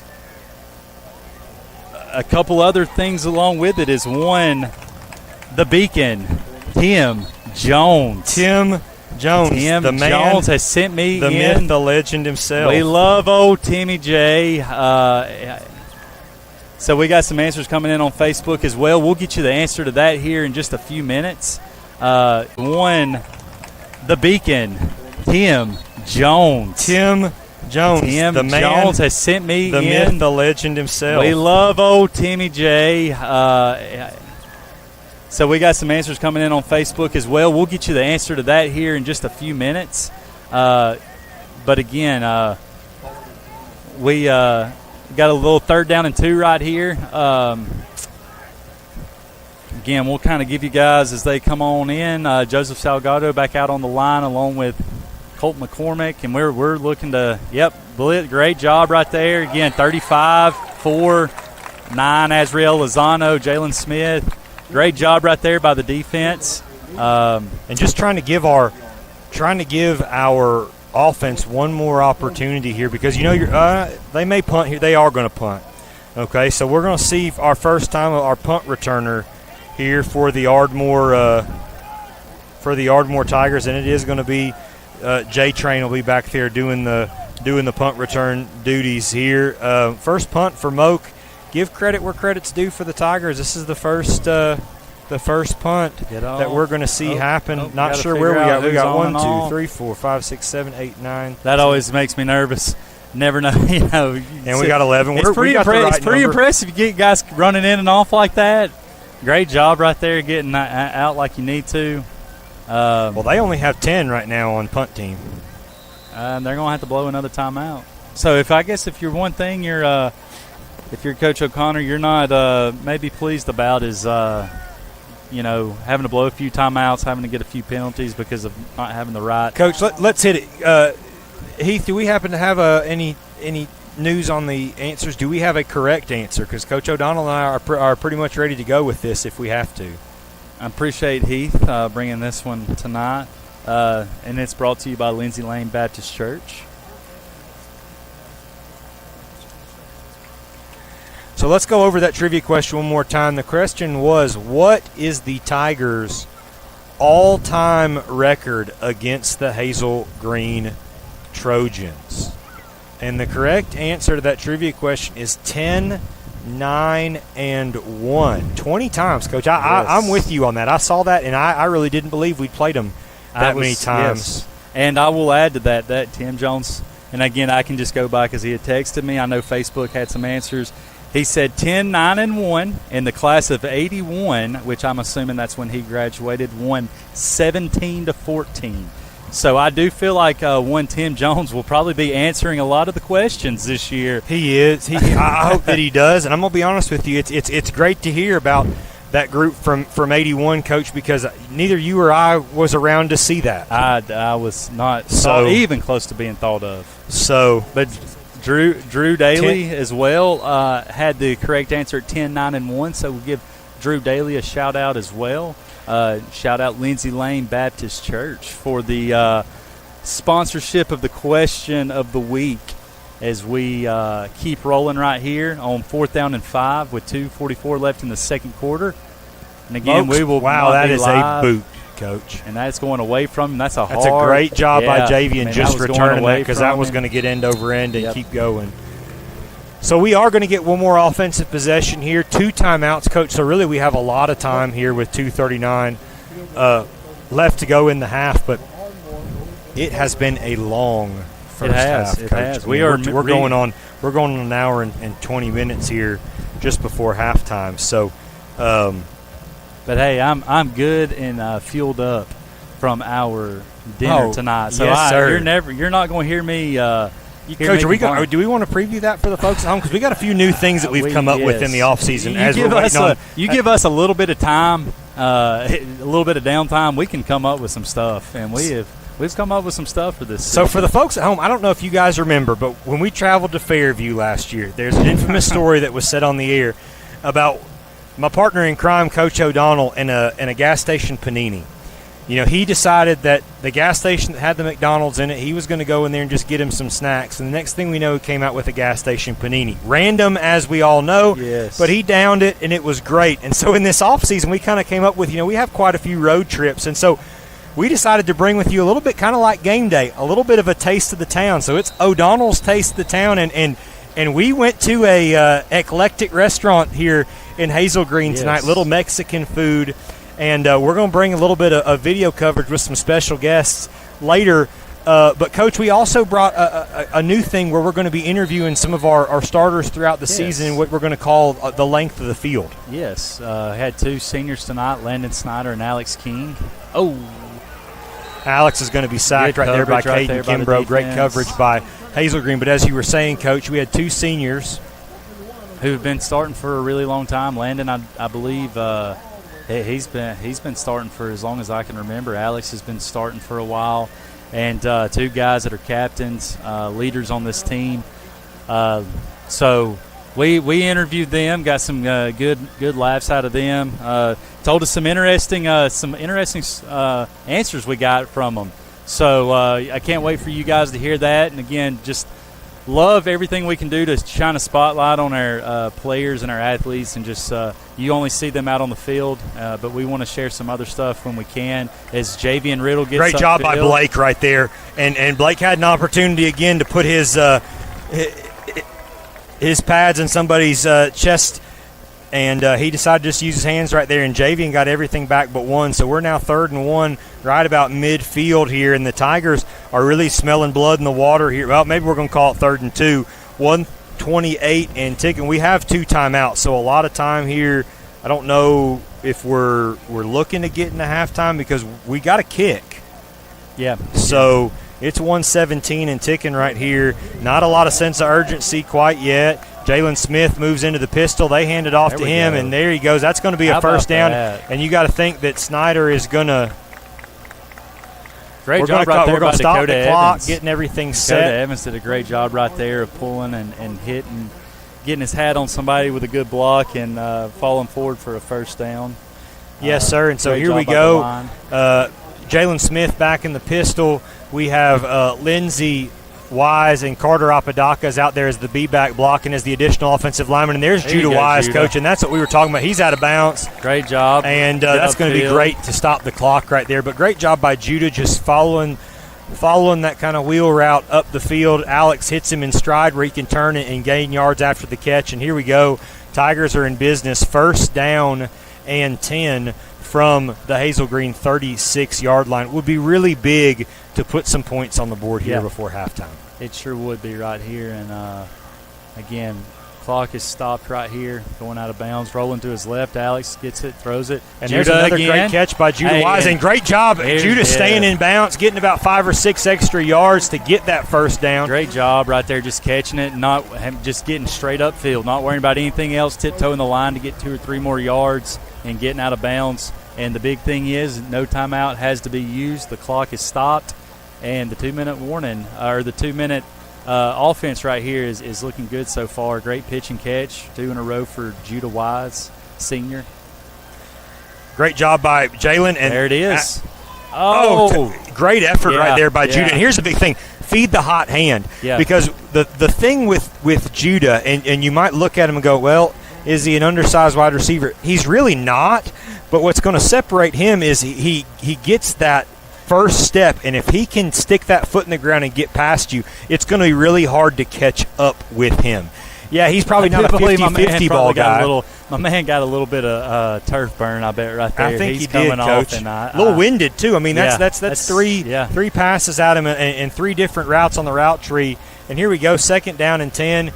King is going to keep it and just get a little bit. And might be a time where Coach Snyder is going to look to use a timeout, and he does right here with 24. We're just running this clock, 22.6. I think to go. We lost probably a second or so off. They probably need to put two or three back on, but I don't know if they'll do that or not. And it's probably not. It's probably not worth it in the grand scheme of things for this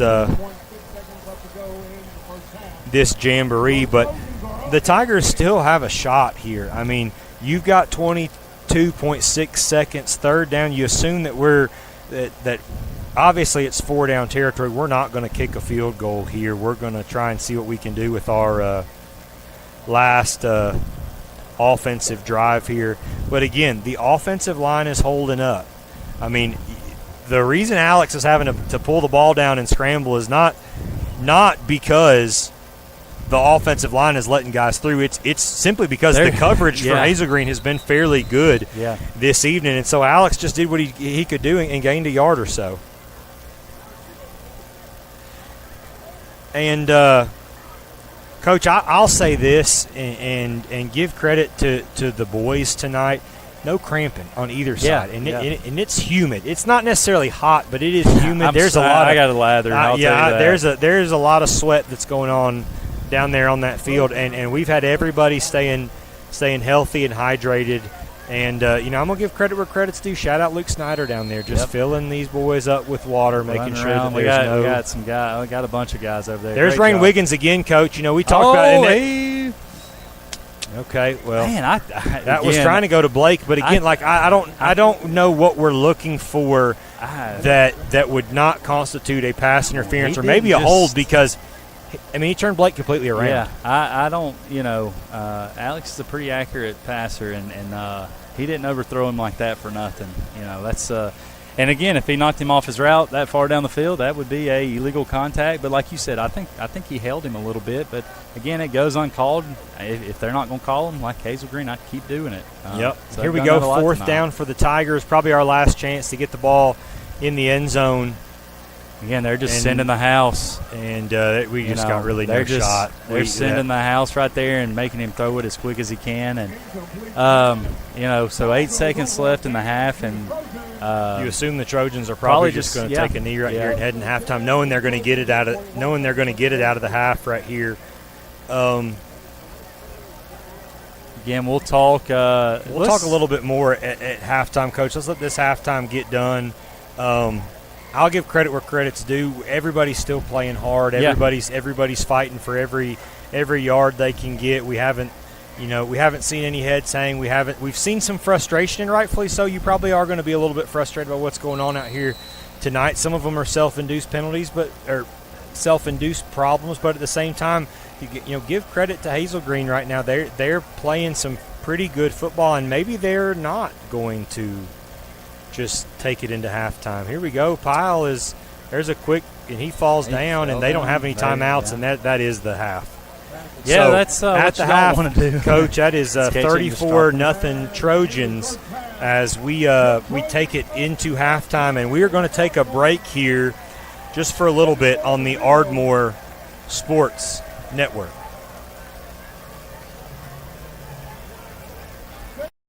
Guys, welcome home. Hey, that's mine. It's your move. Start with a good serve, and you have an advantage. With a powerful serve from CB&S Bank, one of the best performing banks in America and #1 in Alabama in their asset category, you're in control of your financial game. If you're new to the area, check out CB&S Bank. You could be a top performer too. Learn more at cbsbank.com.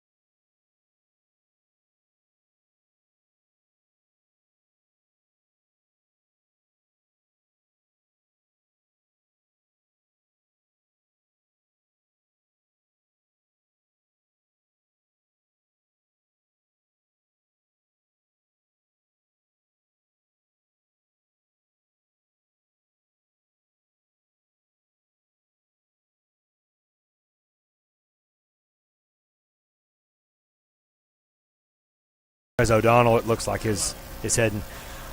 Ladies and gentlemen, welcome back to the Ardmore Sports Network. We are here at halftime. It's a little bit of a different dynamic tonight. Neither band is here, and so you're going to get to hear the sweet sound of my voice for a little while as we get into a little bit of what we've done in the off season. So with the time that we had, Coach O'Donnell and I wanted to do some different things for the folks at home because, like he said, you see these guys on Friday nights, and you get behind them, the support is there, but you really don't get to know the kids. We're lucky enough to get to see them on a day in and day out basis as their teachers and coaches, and so we wanted to bring a little bit of a different dynamic, get to know the players during this time period a little bit. And so every week, Coach O'Donnell and myself are going to take a second to do something that we are going to call the length of the field. And basically, we've modeled this after Jay Billis's basketball approach where he goes 94 feet with various college basketball players. And so this week, we were lucky enough to tag up with senior offensive lineman Landon Snyder and senior quarterback Alex King for our first segment of length of the field. And so we'll take it to the video for you guys, and we'll come back and talk about it here in just a second.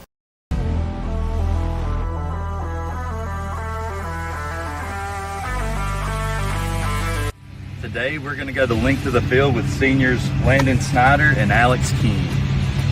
You ready, boys? Sir. All right, let's do it. All right, guys, how long y'all been playing football? Been playing football since 7th grade. Been playing since 7th grade too. All right, what's your best memory you've had since you've been playing football here at Ardmore? I'd probably say either the West Point or the game in 10th grade when we clinched the playoffs. Okay. Or the 8th grade championship or the 8th grade playoff game also. That was a great memory for me. I'm gonna go with the West Point game, but not the game. After the game, we went and rolled Coach Snyder and Coach Wells, and then went and ate at Waffle House after. So. Nice. What's your favorite pregame meal that you guys have? I would probably just have to say the chicken fingers from Rick's. Chicken fingers and probably mac and cheese. Yeah. The best always. There's rolls. Yeah, rolls. Yeah, I mean the chicken. You can't ever go wrong with the chicken. That's right. What do you guys have any a certain routine or something you do before a game that you kind of stick to all season? Do you change it up, or what do you do? Me and Alex always try to get together and pray before every game. That's a good tradition of ours. Oh yeah, I'd say that's probably the main thing we do before games. Yeah, me and him sit in the same spot in the locker room before the games. And then when we're getting ready, I like to listen to a little bit of jazz.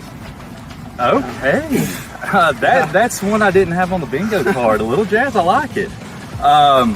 What's your for this upcoming season? What's your goal individually and as a team? I think just compete every game. Yeah. Obviously win every game, but just compete and give everything we have out there. Just compete every rep. Championship reps every time we get the chance.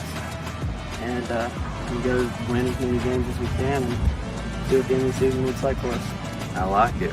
We have went the length of the field with seniors Landon Snyder and Alex King. Catch them tonight and all season and your Ardmore Tigers.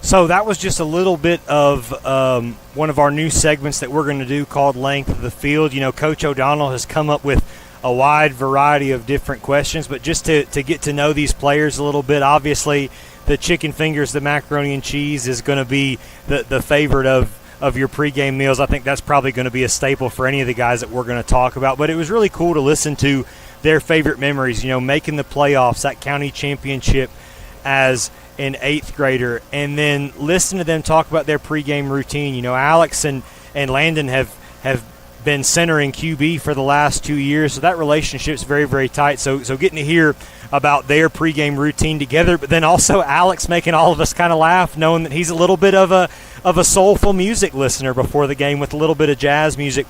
But just listening and hearing them, their goals this year, they're just going to compete every play. Again, it's not about individual goals. It's about how the team's going to work. And if they compete hard every play, every snap, every rep, great things are going to happen. So great to just have that opportunity with those two seniors the other day and to be able to get to know them a little bit better. And so we're going to bring that to you guys every week with – it may not always be seniors, it may be various members of the team, but we're going to bring that to you every week as we go the length of the field with Coach Bryant O'Donnell. Well, we have a little bit of time. You know, I'd like to take a look back at that first half for your Tigers. You know, we talked about a lot of the things that we can do to get better, you know, closing those drives on 3rd down and even 4th down on some different possessions. Also, you know, trying to make sure that we see the ball into our hands before we head downfield. But we also had a lot of good things that happened. Javian Riddle looks like he's going to be just fine, right back to where he left off last year, averaging about 7.2 yards a pop. The receivers look like they're running very crisp routes. I know we had some drops and things like that, but at the same time, they were running crisp routes. Alex King was putting the ball where he needed to play in and play out.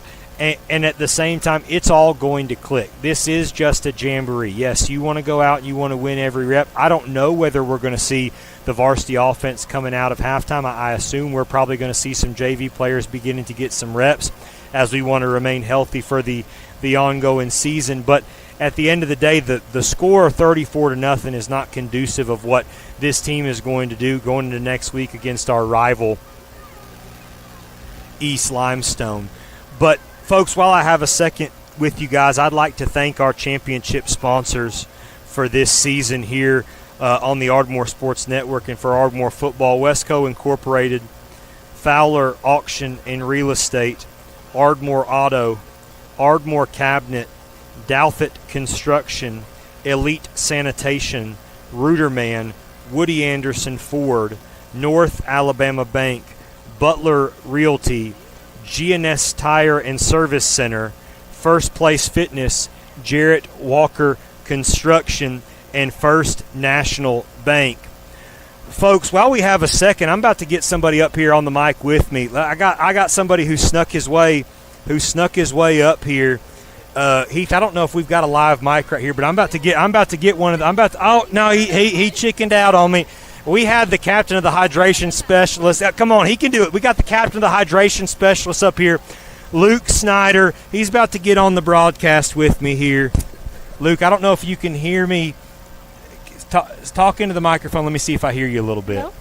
No. We hear you good. Luke, we've been giving you guys props on here. I see this group is out here running routes and everything like that, but I'd like to give you some credit, man. No cramps. The water bottles have been full. Great job by you. How are things down there on the field? Are they as hot as they are up here, or do you feel a little bit more of a breeze up here? I feel a little bit more of a breeze. It's hot down there. It is. I was going to say, I bet you when the sun went down, things got better, but I know that sun beating down on this turf all day, it's hot. How are y'all as the hydration specialists handling? I see that you're out of your jersey right now, getting a little bit of airflow. How are things for you guys? Obviously being blocked from the field by the older guys. It's good. I mean, we just gotta go to a gap to watch, but. Yes, sir. And how are things on the sidelines? We're up here.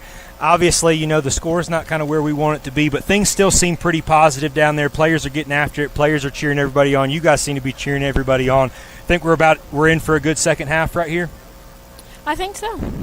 Well, great. Luke, I appreciate you jumping on with us and the great job that you do keeping these boys hydrated, and you get back after it here in this second half, helping the Tigers. Thanks, man. We appreciate you being on the broadcast. Yes, sir. And with that, we're going to go to a short commercial break. This is Ardmore Tiger football here on the Ardmore Sports Network.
Ladies and gentlemen, we are back here on the Ardmore Sports Network. And again, when you give me and Coach O'Donnell some time in the off season, creativity just seems to blossom. And so we are here to bring you guys a brand new segment. A little bit of trial and error this week, again, as we try to perfect things before our first major road trip, called Coach O'Donnell's Taste of the Town. And so today, Coach O'Donnell and I, for the good of everyone that is watching this broadcast and for everyone in Ardmore, decided that we were going to grace a place known as Los Compadres here in Hazel Green. Now, one of the reasons why we chose this Mexican restaurant to eat at tonight is that it is located in a gas station. Again, kind of going with that gas station model, Coach O'Donnell with the gas station panini last year. This Mexican restaurant is located in a gas station here in Hazel Green. Looked up the menu, things look great, and bear with us here on the video. We're going to do a little bit better next week, but here's a little bit of a live look in at me and Coach O'Donnell, along with some special guests, our trip to Los Compadres in Hazel Green today. Can I do the fajita nachos Jalisco? Can I do it with basically just the chicken, steak, and shrimp? No vegetables? No vegetables, and then obviously the cheese, and then I'll do the side of rice and beans. Rice and beans? On the side, or how they go. And that would be All right, we are doing another neat feature this year for our away games called O'Donnell and Cornell's Taste of the Town. This week we are on the road to Hazel Green, Alabama as we face Hazel Green, and we are at Los Compadres. Restaurant, where we will be partaking in our meal on the road. We will give a great review as we eat. The chips so far, the salsa and the cheese dip are all A+, and we will let you know and hear back from us when we get our meal tonight. Classic O'Donnell fashion. This Mexican restaurant is located directly next to a gas station, keeping up with his gas station traditions from last year. All right, so we're here at Los Compadres. We've gained a few helpers here to give us our review. So O'Donnell's Taste the Town. Coach, what are your thoughts? It is an A+. A+. Emery, what is your thought on the pizza? Cheese. Was all eaten. Patty, what did you think? Thumbs up or thumbs down? Oh, we got the thumbs up. Was it good? Oh, hey. All right, so come to Hazel Green. Come to Los Compadres. If you don't want to come before the game tonight, or actually would be after the game, find a weekend to come up here, a weeknight, and enjoy some great food, great TVs, and great service here at Los Compadres in Hazel Green, Alabama.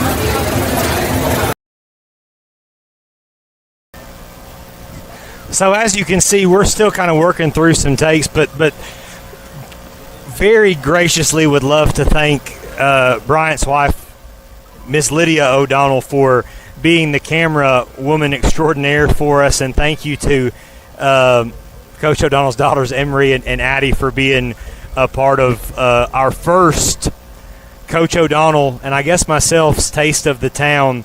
Los Compadres was great. 10 out of 10 Mexican food, treated very, very well. And when we walked out of there about 5:30 today to head to the game, it was packed. So if you're ever in Hazel Green, Alabama, please stop in and try their food. It was a great time and a great thing to be had.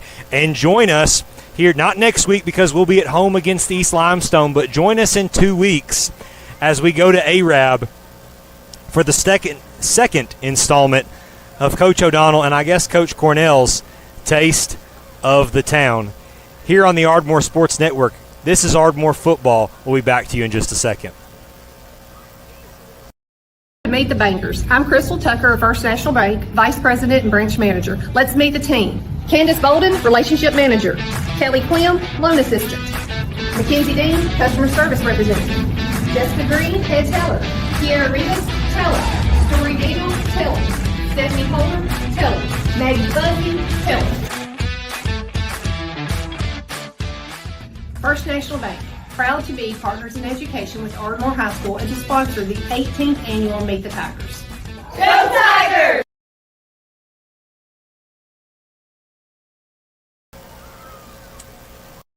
Guys, welcome home. Yay, that's mine. It's your move. Start with a good serve, and you have an advantage. With a powerful serve from CB&S Bank, one of the best performing banks in America and #1 in Alabama in their asset category, you're in control of your financial game. If you're new to the area, check out CB&S Bank. You could be a top performer too. Learn more at cbsbank.com.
Coach, it's glad to have you back. I thought that you got lost on the way to the concession stand. Oh, no. I'm shocked you can eat any concession stand after what we had at Los Compadres. I did not go to the concession stand. I actually I got caught up, and it was actually kind of cold down here underneath where we're at, and so I sat there for a minute and shot the bull. You know me, I can't walk by somebody without talking to them, and then I just strolled around for a minute. But it was again, felt like a really long halftime. We're running out to 9 o'clock. We are, and I'm I'll be honest with you, I'm not running on fumes, Coach, but I know that the both of us got after it this morning with our boys in first block. So I'm hoping that this second half is gonna get going. And here we go, Coach. We got a new kicker this year. Gabe Alejandro has moved on and graduated, and one Russell Carter will be doing the kicking duties here for your Tigers coming out of halftime. Score is 34-0 Trojans. Going to be interesting to see here whether we get some first-team offensive reps after halftime or first-team defensive reps after halftime, or if Coach Snyder goes with kind of what the original thought process was as we start playing some of the younger guys here in the Jamboree. Well, before we get started, a couple scores. I know we're Jamborees, but in first half play of a team we'll be playing not next week but the next, the Arab Knights played host to the Geraldine Bulldogs, and they finished the half at a 21-21 tie. Two really good programs. And then I think last night I was told East Limestone defeated the Tanner Rattlers 21-7. So we will play host to East Limestone next Thursday night at Cooper Field, and then travel following Friday to Arab to face the Arabian Knights. And so that'll be our first two opponents of the season, and just get a couple scores on them. If we see or hear of any other scores of local teams, we will pass those along to you guys. If y'all have them, y'all can pass them along to us as well. Yes, sir. I see some Buckhorn Bucks here tonight, so they must not be playing this evening. I also saw some East Limestone Indians here getting a little scouting done for next week. But here we go. It looks like Hazel Green's first-team offense is still in. First-team defense is still in. May play a little bit. Yep, maybe a little bit longer. Here we go. Pyle hands the ball off to Springer. Great job right there by number 35, Colton McCormick, wrapped up there. His name a lot tonight. By number 8, Lucas Green. That is good for the Tigers. And Colton's just a quick twitch guy. You know, not a super big-body defensive end, but when he gets his foot in the ground and gets downhill, Coach, you better watch out because he's going to make contact with somebody, and he's going to get half a tackle, half a sack, regardless of what's going on. Yeah, really transformed his body in the off season, and looks a lot quicker. And we've called his name a lot tonight, and that's good. That is good for the Tigers as he puts his hand in the dirt this time, or in the turf, we'll say, since it is a turf field. Yes, sir. Handoff goes to Springer. He tries to, great job by him by waiting and letting the hole develop. Tackle's going to be made right there by number 12, Ronnie Pilot. Kind of finished up right there by Logan Newman, as we'll probably hear a lot this year. Yep. But it is going to be enough for a Hazel Green first down. And, you know, going back to some of the stuff we talked about in the first half, Coach, you know, we've been very happy with what we've seen from our linebacker play this season. But at the same time, that running back for Hazel Green, he just continues to impress me more and more as this game goes on. Yeah, he runs it really hard, and he does not shy away from a hit. As we go, there was Kanzler. Got Great Kanzler job, and Lucas Kanzler. Green right there. Great job. Great job right there by both those guys. Again, we've had some success when they've looked to do play action. They've not done a good job in pass protection there for Peel, and as a result of that, we've been able to get in the backfield and have a couple sacks and bring them back in a negative yardage. But here's going to be the big thing right here. You know what's about to happen next. They're about to hand the ball off to Springer right here. Can we stop them and get them in a 3rd and long? Yeah, got to punish them. You know, we got to take advantage of getting a sack and making it to where in 3rd down they're going to have to step back and throw it, not have the chance to run it. As it looks like, yep. Here we go. We're going to do a little scat back quarterback. Great job of setting the edge. And there he is again, Austin Kanzler and Logan Newman there, making it 3rd down and 15 or 16. And so here we go, Coach. Big first drive right here. Let's see if we can get off the field here on 3rd down for the Tigers. I would assume if we get a stop here, Hazel Green's got a punt. I would assume, unless they get, they probably have to get 10 right here before they think about going on it for 4th down. Yeah. So great job. I know, to answer the bell, start the 3rd quarter with some big plays right here. Great job by our defense, getting them in a 3rd and long, which they have not been in a lot, as they run a little screen right there and sniffed out. Just had a guy available, but just could not get it to him, and that will be a 3 and out for your Ardmore Tigers. It will be. That's great to see. Yeah, again, a really good job coming back out in the 3rd quarter and getting a big stop. Gavin McCorkle coming into the game, number 30, Jaden Parker coming in for punt return. And good to see Nathan Claunch back out there getting some reps in.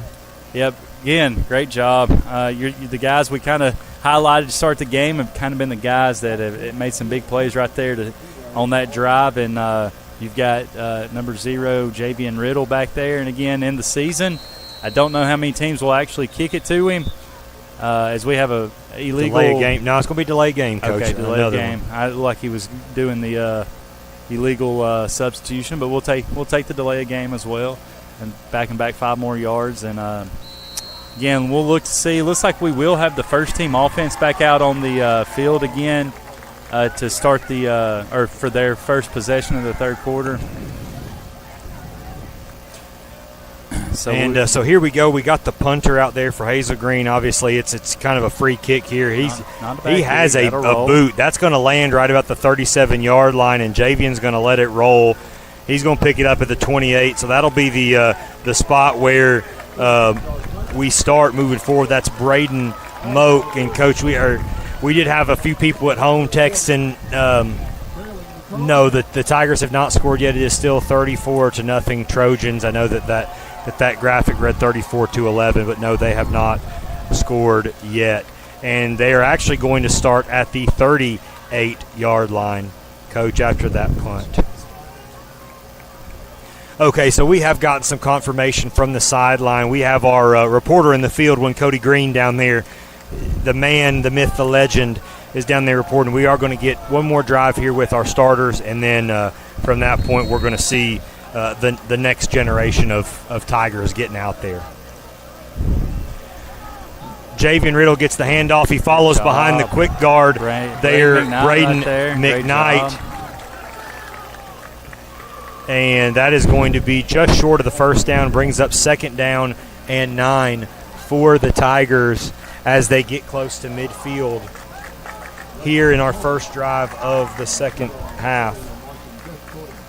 Yeah, 2nd down and 1 yard right here. And, again, great push. Our offensive line is Javian is easing off the field. We may have seen the last of one Javian Riddle, but for tonight only, as he will get a bulk of the carries this year. But, again, offensive line, great push right there. What we like to see is Jalen Smith in the backfield, and he's got a lot of grass. Great job by Blake Apodaca holding it. And Carter, the Apodaca brethren out there leading the way for Jalen Smith. Looks like he fell on top of the football a little bit. Now he got the wind knocked out of him as he goes down right there. But great job by Blake Apodaca setting the edge, and the B-back, his younger brother Carter, for getting out there. And when Jalen bounced off of Blake's block, Carter got back out in front of him and just continued on down the field. And here we go, Coach. This is what we were afraid of coming out of halftime. You sit down, you hydrate, you eat those bananas, mustard, pickle juice, and we see the first cramp of the second half.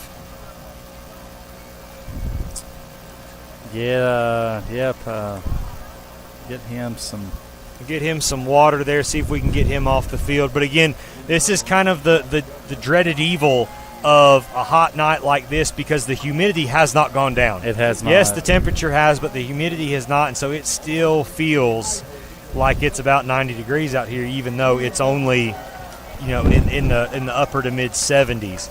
And so here we go. Good to see Jalen up. It looks like it's a calf cramp, as they always are, and those are the most painful.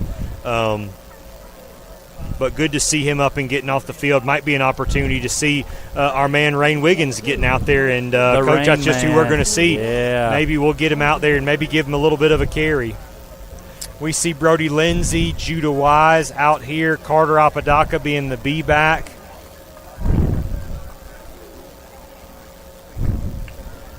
Number 44, Luke Atchley out there at tight end.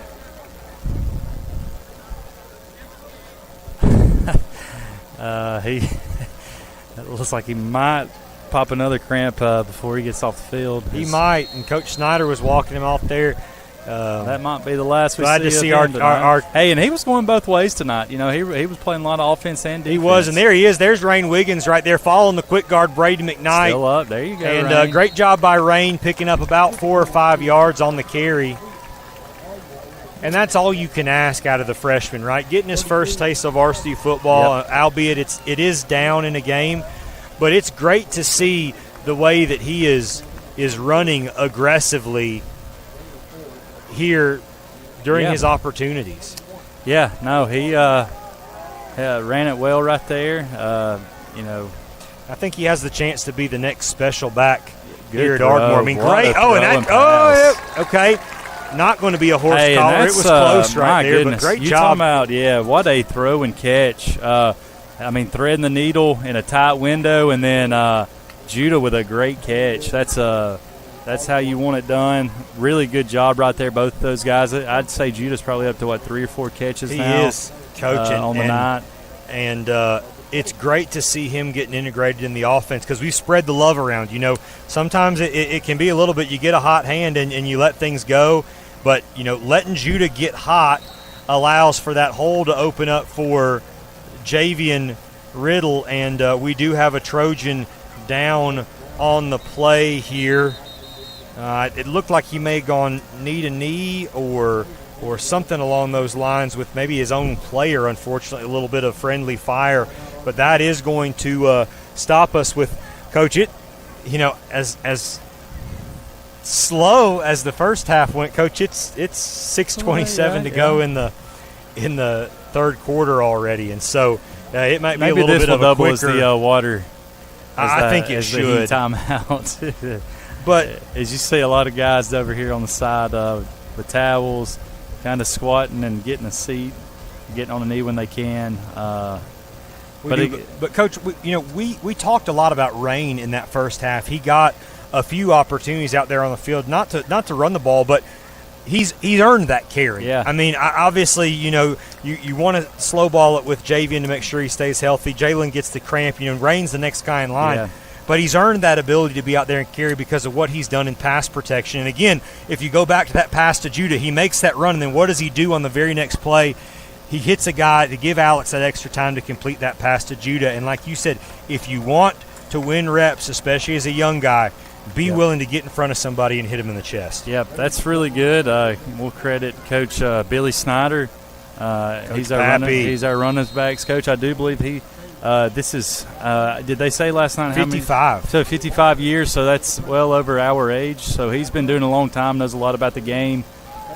Great job by Javian. He does a great job with the running backs, working with them. That's going to be a first down for the he's at Ardmore everything, Tigers, That'll be a first down for your Tigers. And Coach Snyder, Coach Billy Snyder, he's not just football. He's at almost every basketball game, every baseball game. He was at regionals this year for softball. He supports the Ardmore Tigers, and we appreciate he and his wife. What goes on in my mind from behind me as the first base coach last year. He got to talk to the umpires like I sometimes wish that I could. I'm not quite as bold as you are on that basketball sideline, Coach. But, I told Coach Ball, I said, Coach Ball, I had the same amount of technicals as every other coach in the program. So I may get on them, but I know how to talk to them, and I know how to love on them a little bit too when I need to. So we're going to bring up second down and goal here. That's a negative play. I believe this is going to be the Heat timeout. And, folks, that's really what's taken the time out of this is you have that stoppage, and then you run basically one play, and you got a Heat timeout here because of the humidity. We don't get to double up. They must do it after halfway through the quarter. And we'll probably see Heat timeouts for at least the first probably 3 or 4 games, I would say at least. Don't think we're to the extent next week to where we have to push the time of the game back. No. I don't think it'll be hotter or a higher heat index than what it was tonight. So I think we'll be safe on the time. That's always a worry first part of the year is they make you come out and move games back a little bit to, with the heat index, making sure you're within reason of the heat. But I think we'll be fine next week. And again, and the nice thing with that is that you've got the natural surface there at Ardmore to help with that. Had the opportunity to talk with Luke Snyder during halftime. Hydration specialist came up here. He said it's hot down there, Coach. As hot as it is up here, he said that turf is very, very hot. Not a lot of breeze down there. And so, there we go. There's Javian. Great job, Hazelwood. And Javian is into the end zone for an Ardmore Tiger touchdown. Great job right there by your blockers, your offensive line, Caden Hazelwood, and then the man who's done it a lot in his career for the Ardmore Tigers, number 0, Javian Riddle, with the touchdown run to put the Tigers on the scoreboard. And it is now Hazel Green 34, Ardmore 6 with the PAT pending, which is going to be this will be good. We need to see this live one time before Russell needs to kick a PAT so we live. got Alex a couple guys coming in and out. Again, look like we got it figured out now. Landon will do the PAT snapping is what he told me. He will not be doing the punt long snapping, but Snyder's snap is up and Russell Carter with the roughing the kicker, somebody got hit. My goodness, Austin Kanzler. And just stepped over him. My goodness. I think that was Kanzler. And you want to know what? Hey, you know what? At the end of the day, give credit where credit's due. That's a senior right there. Yeah. He says, look, it's going to happen. I'm not going to let it faze me. We scored. We got the extra point. And you will see him high stepping down here. I guarantee you he's got that number in his head, and he's hoping I'll be honest with you, if we were coming at it, I guarantee you Kanzler would be hunting to put a hat on a hat with somebody. And look, I joke around with Austin all the time. He calls me little man, and I call him little man, but he's certainly not a little man. He is probably one of the strongest pound for pound kids on the football team, and he's a big guy. I go shoulder to shoulder and kind of bump him, and he doesn't move much. I do more than moving. But Austin's a great kid. He's put on a ton of even more muscle this year, but maintained his speed. And we're looking to see another big year out of number 4, Austin Kanzler. Yes, sir. And so here we go. We got a different kicker right here, number 45, J.C. Pareda. J.C. with an absolute missile. J.C. That a boy. Great job right there by J.C. The thicker kicker compared to one Russell Carter. But J.C.'s got a leg right there. That was about 60 yards in the air. That was really good. Hey, it's pretty good when your former college kicker, Coach Bryant Wallace, comes up there and gives you a big high five. Good for my man. And I think I have found the bug that flew in my shirt. There it is, Coach. We got a few new guys out here, so let's give some highlights here. We got 51, Hunter Green out there. We got number 14, Nolan Hicks. Number 31, Gavin McCorkle. Number 41, Walker Tiemann. Number 21, that is going to be Deshaun Gardner. Number 23, we've got Ben Witt. On the far side over there, we've got number 13, Balin Ballinger. 15 with the carry for Hazel Green. Tackle's going to be made right there by number 22, Brandon Taylor. Brandon Taylor got a little bit of run with the ones, Coach, and you want to talk about a guy that's extremely athletic and has improved over the years. That is one Brandon Taylor. On the line, we've also got big 60 Mason Stewart out there. Cannot see the far side defensive end numbers, Coach. Might be number. It's a 0. Maybe. Yes, sir. Number. Maybe would that be number 50? Possibly? Is that big? No, Coach. That's number 80 right 80. There. That's old Broderick Williamson, hey, Coach. That's and long and lean. My man, that will be another name that you will hear. If you don't hear it by mid to end of the season, going into next year, that'll be a name you hear a lot. Broderick is going to be a player for your Tigers. Yes, sir. He ended up running the ball a lot last year, and there was a lot of running through people, running around them, and again, I think he's going to do really good on the defensive side as well. So that'll be a name to look for in the future. He's a freshman, and be really interested to see it with this next group of offense. I know Carter's been taking some reps, but with what he's doing with the first team, I don't know. You may see a little Balin Ballinger. You may Coach, see Balin Ballinger, I the spoke freshman. out of turn. That's number 17. My man Cooper Stanley. Cooper, the Stan Man Stanley. Or Stanley Cooper, as he was affectionately referred to at Grissom last year in our first game. Stanley Cooper.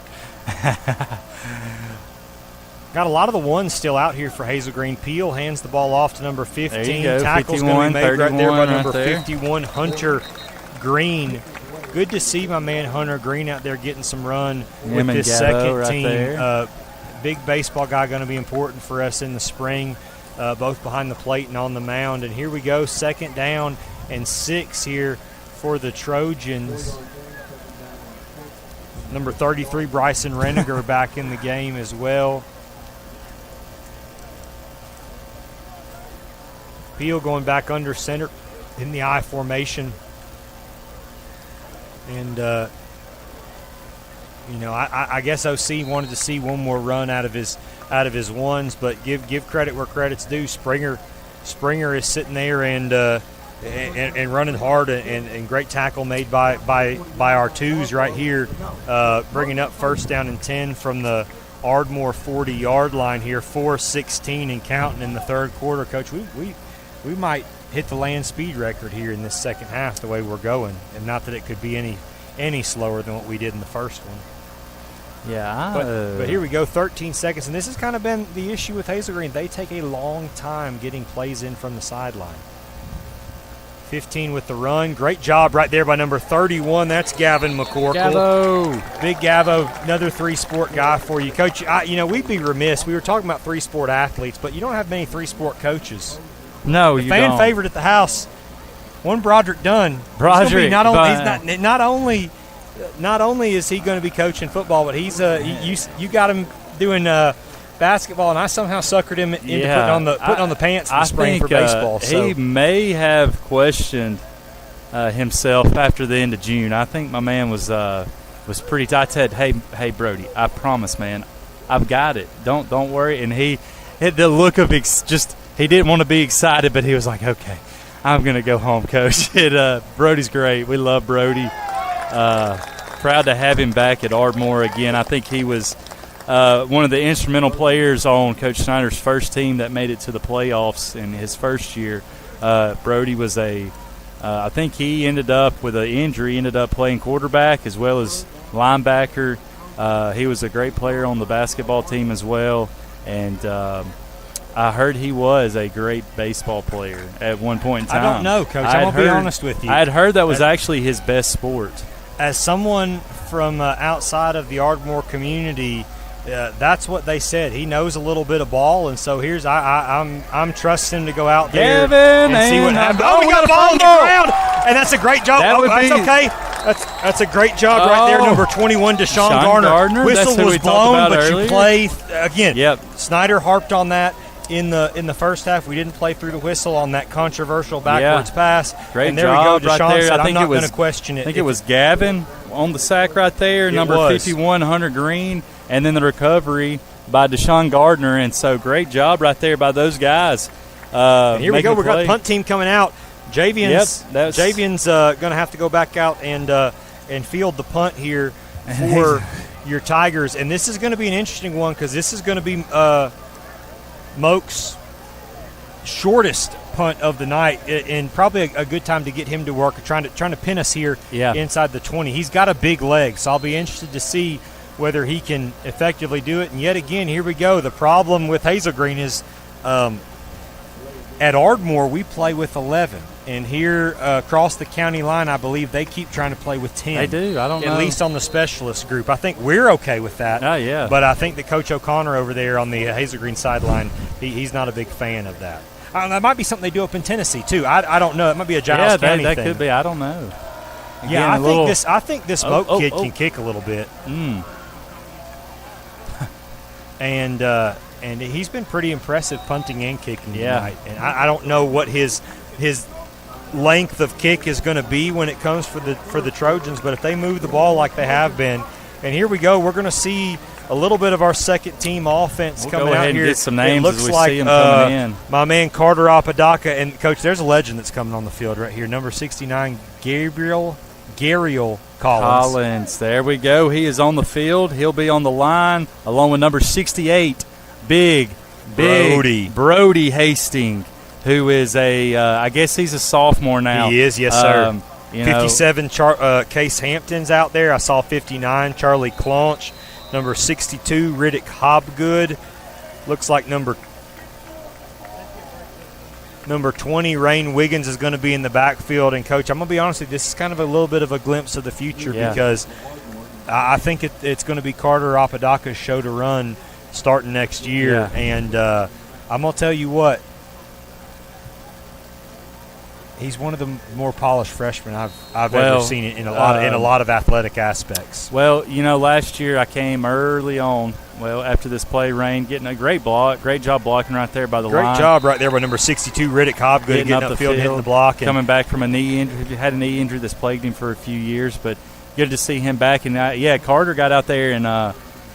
I didn't realize what number he was. He was hitting early in the game, and I was like, man, who is – like, because I thought he was a junior or senior the way he got up there and was taking swings. And they said, no, that's Carter. And I for a few years now I've heard, hey, when Carter Apodaca gets up there, he's a dude.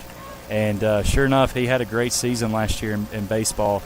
And here he is running the ball, and that's a great job by him falling forward.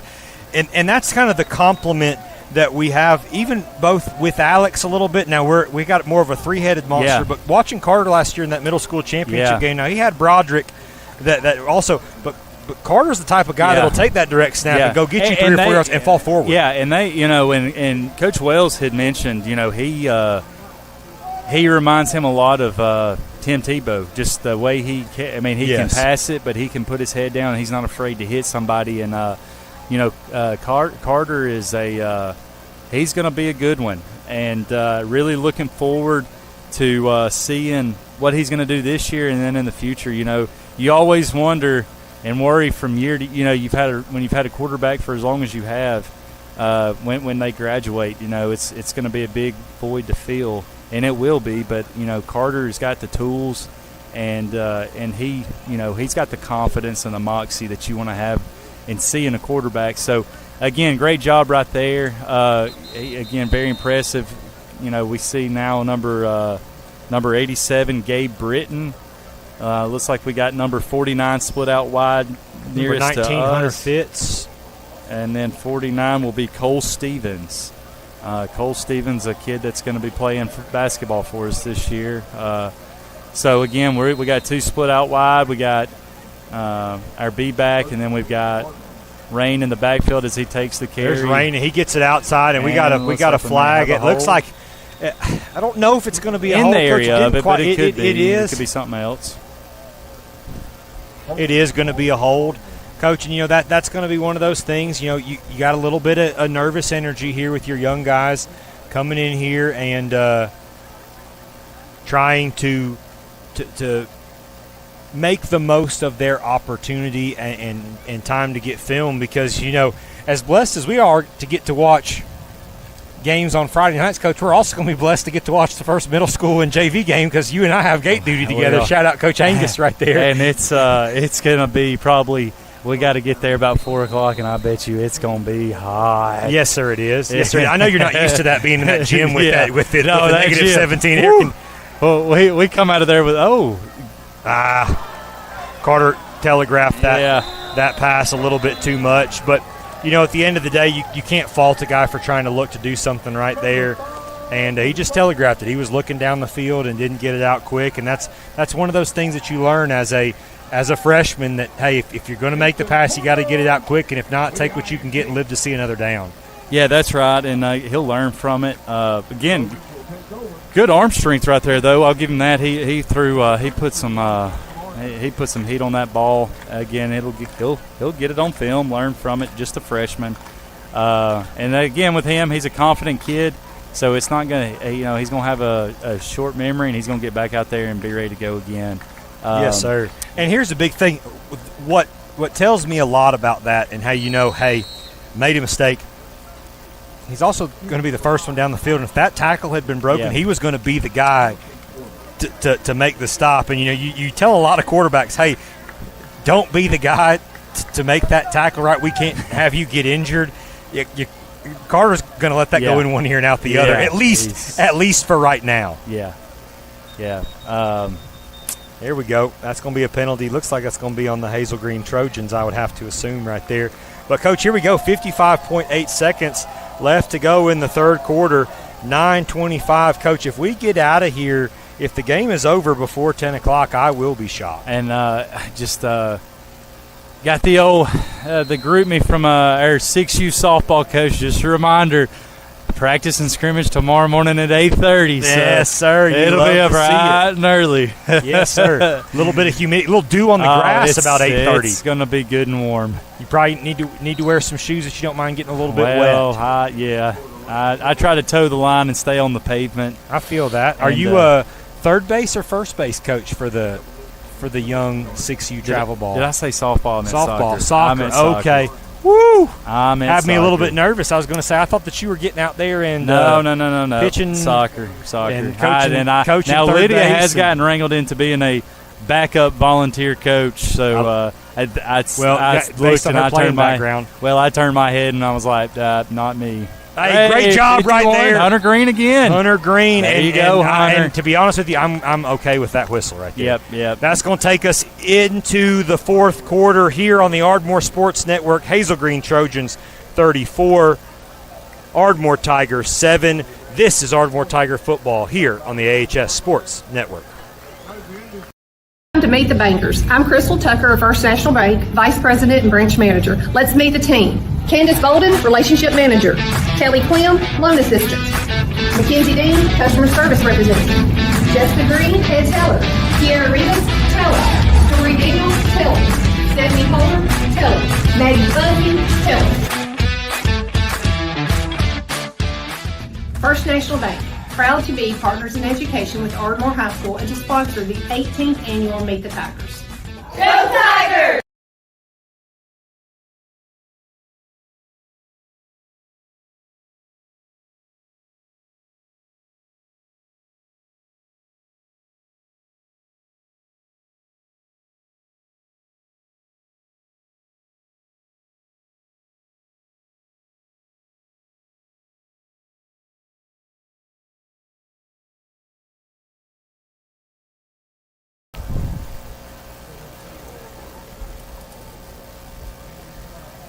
Ladies and gentlemen, welcome back here to Hazel Green on the Ardmore Sports Network. We are about to head into the fourth quarter, but before we do that, let's recognize our championship sponsors for tonight. Coach, why don't you hit those for us? Yes, I will be more than happy to.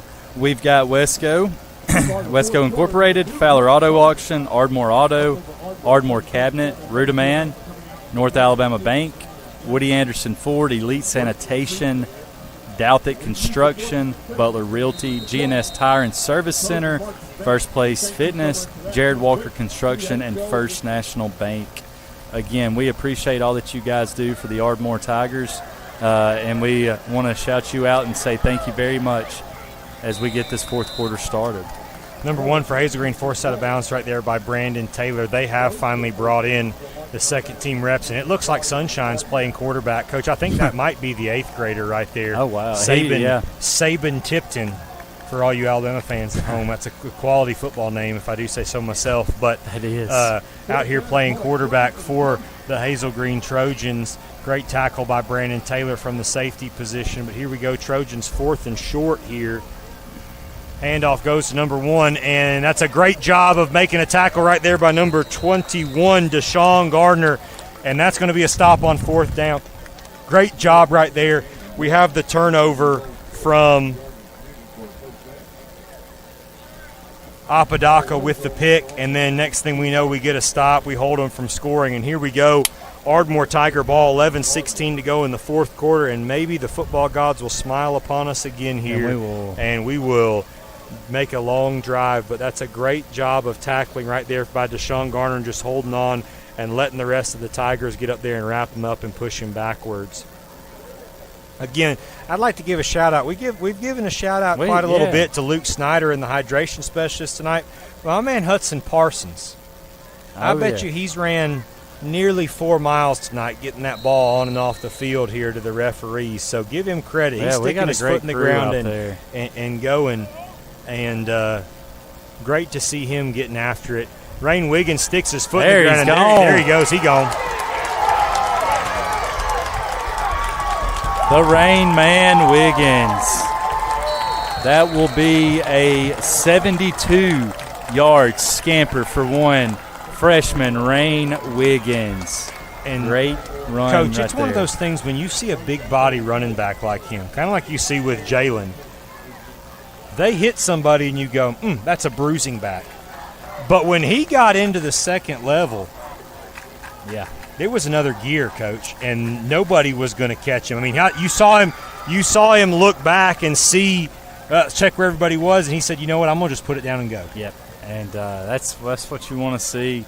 I know that's a great thing to see, and then great thing for you, Coach, because you're going to get to see him on the basketball court. We want those. I like those straight line sprints for him. That's going to get him good and ready for basketball. He had a good summer for us, and expecting big things out of the Great job, Rain Russell Man. Carter, putting it through again. You can tell, and as somebody who was around a lot this summer, doing various things to the field. Coach Bryant Wallace was working really, really hard with Russell, getting him ready. I mean, you lose a kicker like Gabe Alejandro, it's hard to replace.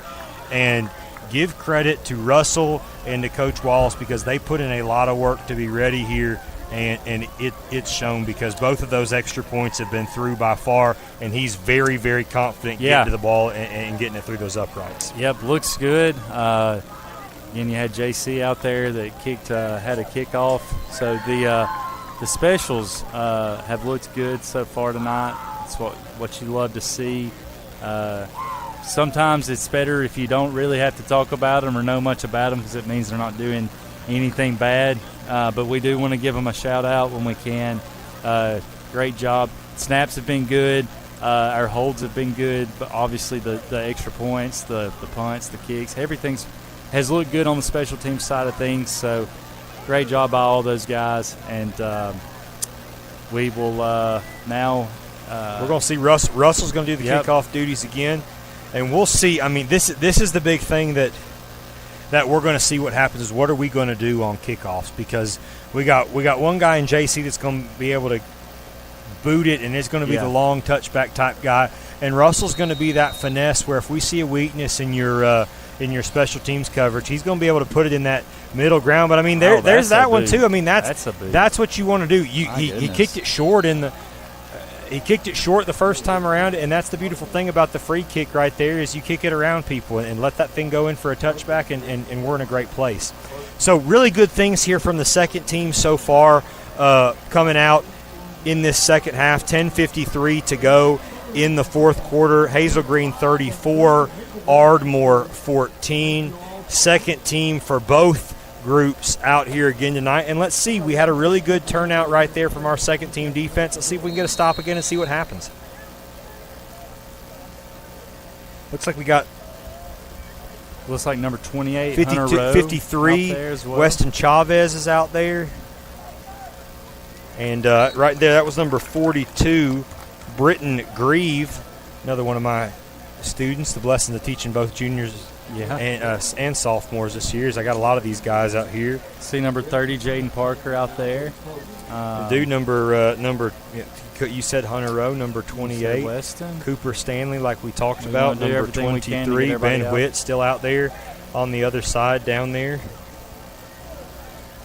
Trying to make sure we give Nolan all these Hicks guys back out there, number their 14. due diligence out here as they're getting some PT. Pitch goes to the running back. Edge is set, but great job right there by number 41, Walker Tiemann. Mr. Tiemann, that's a great tackle. He did not get the horse collar. He just did what he had to grabbed do. the shoulder pads and pulled That's them what on you want down. to do. That's how you got to get him down. However, you got to get him down, and he did a good job of knowing not to get the horse collar. Really good tackle right there by Mr. Tiemann. And a great job of getting side to side by Walker, too. He read that play like a book and got downhill very, very quickly. And here we go. Big third down, and looks to be about a long 5. They're calling it 6. It really looks like a long 5 here from our vantage point. And here we go. Have yet to see a pass from the young quarterback. Big 53 right there. Weston Chavez just blows that play up, and he just holds on until the rest of his defensive brethren get back there. Great job by Bryson Reniger to get downhill, and we are going to see a punt. Give credit where credit's due. Great job by that second team defense. Second team's done a great job. And again, it's great to see. Again, not to go back on harp on a lot of what's going on in the first half, but to be able to see the depth that you have. Yeah. You know, if something happens to that first group, we know that we're going to be just fine with some of these guys.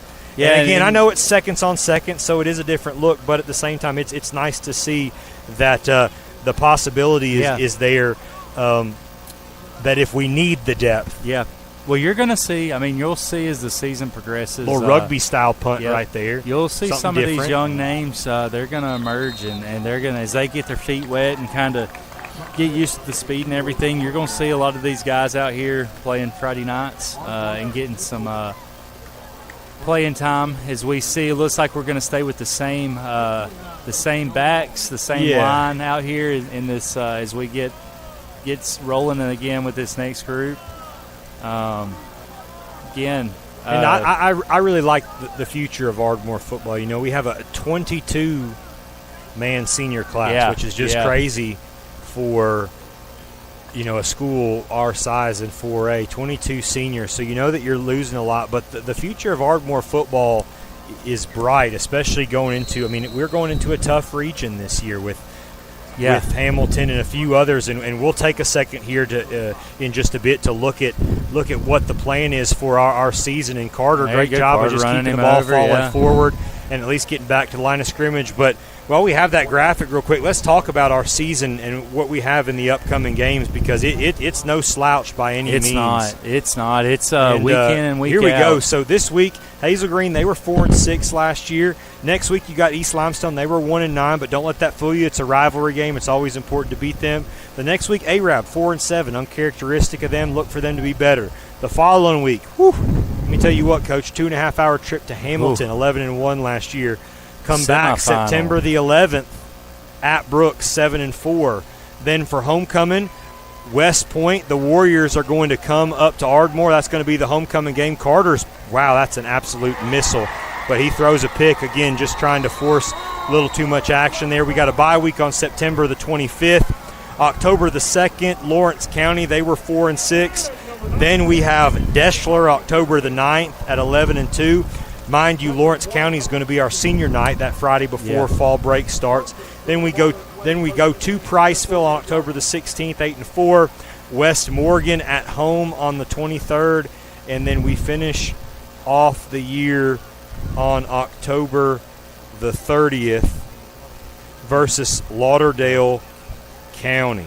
And so let me tell you what, it is a gauntlet in our region. Now, to say all that, last year's record means nothing.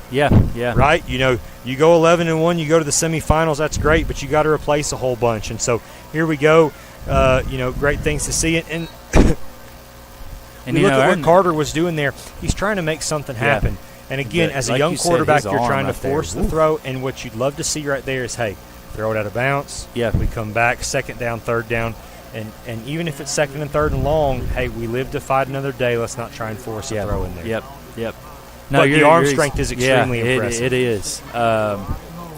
We will next week's a big one. I think it'll be now this will be if we win this one against East Limestone, I think it'll be 3 in a row now. Yes, sir. Over one of our biggest rivals, and so that's always a good thing. And we'll see them. And as they we make another play, and then again you go down to Arab, and I know Arab was 4-7, but you notice in that 4-7 they played more than 10 games. They played 11. They made the playoffs. They were in a tough region. They have an Alabama signee on their team. Not quite yet, Coach. Commit. Signing. Hadn't quite gotten there yet, but I guarantee you he will be part of that early signing class, and offensive lineman, and so that'll be.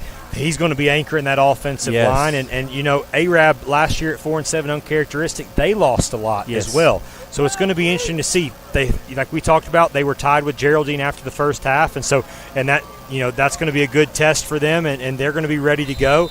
There's our first pass right there from quarterback number 12 for Hazel Green. I'm going to give him some credit where credit is due right here and give him a name drop. That is they have him as number 12, Jet Peel, but I didn't realize that Jet had long hair like that. I got some great names. Jet Peel's a heck of a name right there. I'm going to be honest with you. I don't know. That's not the same. If it is, then he did not have long hair early in the game. So, it is hot. It's hot. Well, I mean, you could have. And that's for maybe he let his hair down, Coach. Maybe, you know, in the words of Mr. Big, he decided to put his pistols up and let his hair down. You know, you never know what's going to happen. That's but hey, we still got a big crowd here. They've stuck it out. The student section still down there, loud and proud. They are. It's pretty much the student section is a little bit female dominated right now and standing up, but we'd love to shout out the Buck football team to help add a little bit of energy. You know, anything they can do to come and rag on Hazel Green. But it really was a great turnout from the student section night. Yeah. Hot, muggy night. Not really the start we would have loved to see, but they've stuck around from the beginning. And I'll tell you what, they were cheering the first team on for their first 2 drives, and it was really, really loud when Rain Wiggins broke it there. On the previous drive. So glad to see our student section, and that's the great thing about Ardmore is that we always travel well. We do. And the parents are here supporting, and great to see the players are still locked in and engaged during this time period. So here we go.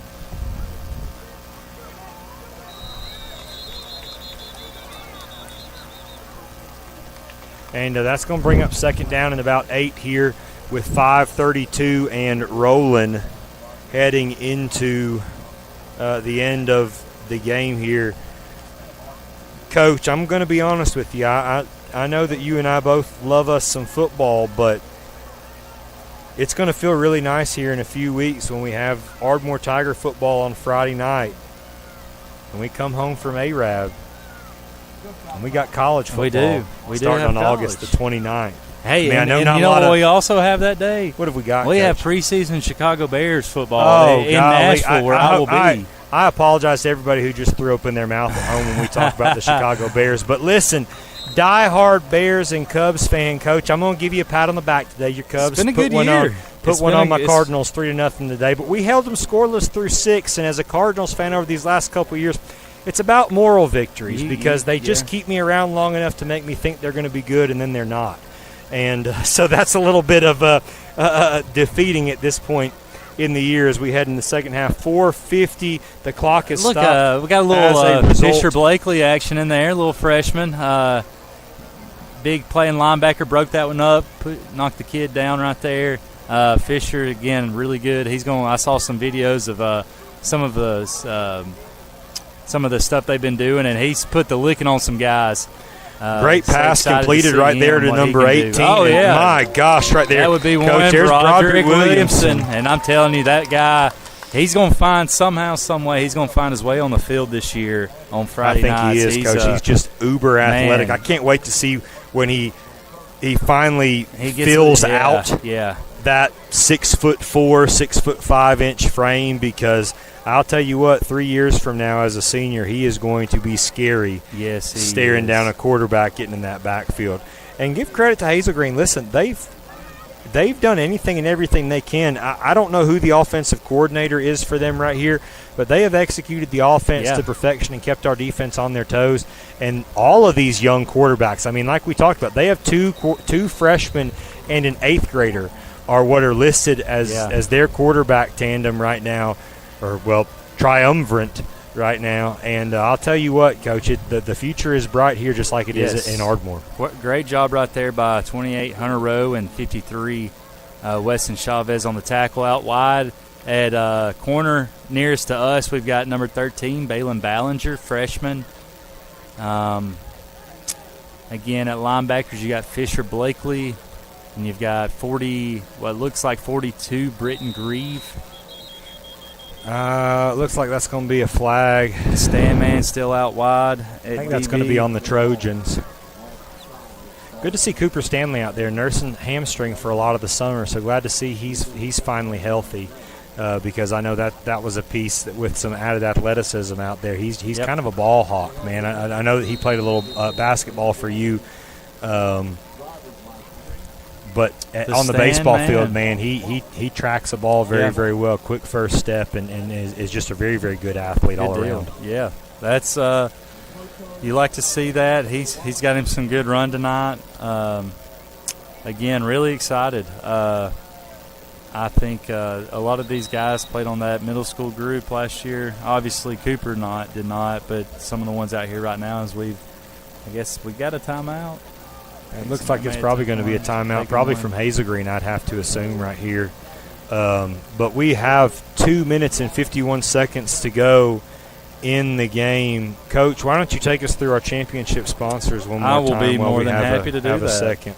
We have, as our championship sponsors, again, we would thank them for their support. We've got Wesco Incorporated, Fowler Auto Auction, Ardmore Auto, Ardmore Cabinet, Douthit Construction, Elite Sanitation Service, Ruderman, Woody Anderson Ford, North Alabama Bank, Butler Realty, GNS Tire and Service Center, First Place Fitness, Jarrett Walker Construction, and First National Bank. And again, I appreciate, First Place Fitness owner Austin Blankenship. He sent me a message a minute ago saying you can eat, you're doing all that eating Mexican, doing Taste of the Town, but you can't take my call. Apologize for that, Austin. A lot of focus. Listen, if you saw the way that he attacked those nachos, Austin, you'd understand why he wasn't able to answer that call. That was a two-handed. I wish that I to be honest with you, I don't wish that I'd recorded it because the people at home might have been a little bit tore up for witnessing it. But it was two-handed. He was he was shoveling more like it. And I tell him anytime you want to do a picture. You put me on it. People see my gains and they'll be like, "Man, I got to get to First Place Fitness." And he said, "I want somebody I want somebody that looks like they've been working out." He calls me the one timer. I come, right before the beach and then I get out of there. Hey, listen, you got to do what you got to do. But I'll tell you what, man, with the stash the way that it is, we find you a Detroit Tigers hat and some short shorts. A young Tom Selleck is up here in the booth with me. I'll tell you what. My wife was she is more than ready for me to shave it, and for whatever reason I've kept it. I mean, hey, listen, the kids have not seemed to bully you. No, they so they don't know me well enough. The new ones I have in class, because they'll kind of giggle when they look at me early on. They were like, and they didn't have the heart to be like, "What? Why do you have that? That looks terrible." I give them credit for not, and I thought one Harper Emerson would be the hardest critic, and she has not one time it's fine. Made one of her jokes. From my at least to my face. From my understanding is that she's talking about you behind your back. That's fair. So. Shane was supposed to do it with me, and Shane said, "No, I'm shaving it." Oh my gosh! What a pass! Man, this could be a pick six. Cooper Stanley, you won't do it. Look at that hamstring; it's not wanting to go. Oh.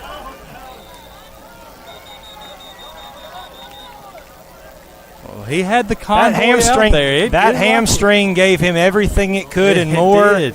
And the wounded gazelle. We got a flag behind the play, and my goodness, I hope that it's on the Trojans. Hey, let's look at the replay right here, Coach. Let's see what happens here. Oh, that's not that's where that's located. I don't know. Well, we didn't catch it. So I don't know what it's going to be on. Okay, so it is on the. It is better late than never. It is Ardmore football, but I don't know. I missed what the penalty was, and so he did say it's Ardmore football. We'll take it. I mean, hey, looks like we will. Maybe they'll. No, I don't think they're going to give us the signal. Well, it's on us. It was on us. Okay. So it must have been a block in the back. I'd have to assume that it was something along those lines, or maybe shockingly for the Tigers, a blindside block that may or may not have been a blindside block. But here we go. One Balin Ballinger back there. There we go. Oh, man. Great job by Rain. Oh, we got a penalty flag already. A penalty flag after the snap.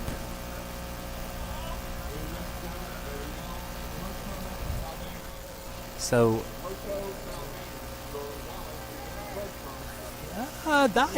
we were kind of getting visual of the penalty. I don't know if that really was a block in the back. I think he got him clean, and the guy didn't even fall. So I don't know.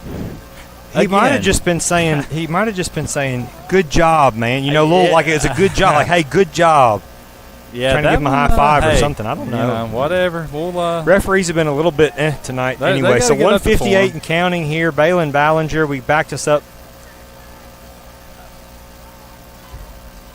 Rain Wiggins with the carry, and he is still going, Coach. He is carrying everybody and their brother with him, and that's going to be just short of the first down. Felt like he went 30 yards, really only about 15.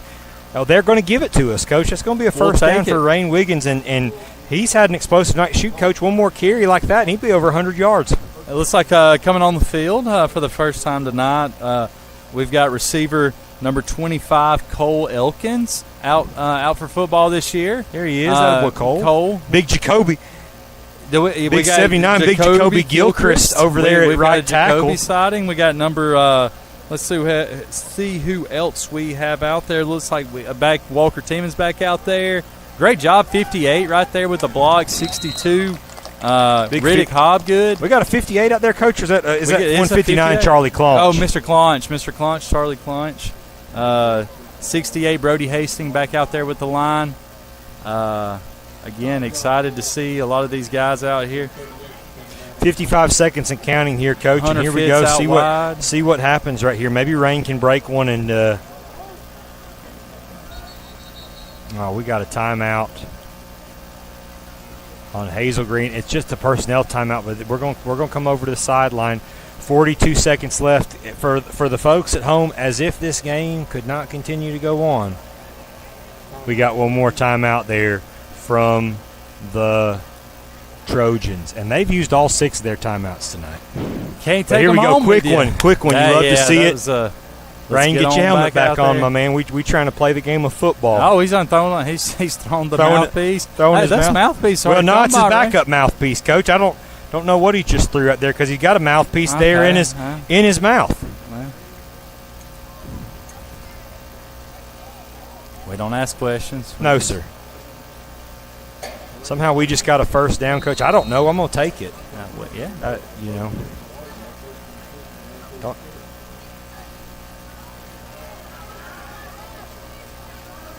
Oh, well. Hold. Getting those yells out. We got a flag though. 34 seconds left. We've got to meet the quota for the night. So we do. I don't think we've had enough. Coach Schneider telling him Rain doesn't have to come off the field because of the penalty. Maybe it was. I think it had to be on Hazel Green. That's what I'm saying. Is I don't know what. Yeah, take the 10-second runoff there. Here it is. Yeah. Sorry, I'm not coaching up here from the booth, but I think that 10-second runoff is going to be just fine. There's a 15-yard penalty, so it must have been a face mask is probably what happened there. Obviously, his helmet came off. Yeah, it got lost in the chaos. There was a lot of bodies out there. Good eye by the official seeing that one. running behind Jacoby right there, number 57, Case Hampton. And if Coach Snyder wants to, that'll be it. I think he's saying, Coach Wells. No, we're going to get one more. We are going to go one more. We're going to go a little fast right here. Walker Teeman out here at the B-back. There's Balin, Rain. Good block right there by. Oh, ball out. Somebody just fall on it. Good job right there, Charlie Claunch. And that should do it right there. 2-1. Ladies and gentlemen, that is your ball game. Hazel Green is going to take this jamboree 34-14 here over your Ardmore Tigers. Ardmore scored on their second drive in the second half, and with a big Rain Wiggins run, Hazel Green scored all of their points in the first half.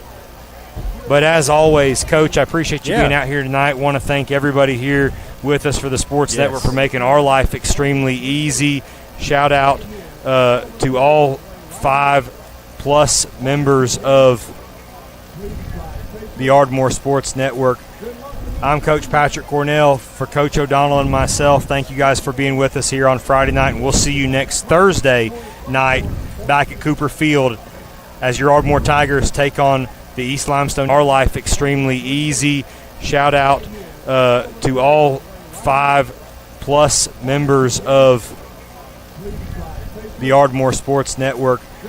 I'm Coach Patrick Cornell. For Coach O'Donnell and myself, thank you guys for being with us here on Friday night, and we'll see you next Thursday night back at Cooper Field as your Ardmore Tigers take on the East Limestone. Our life extremely easy.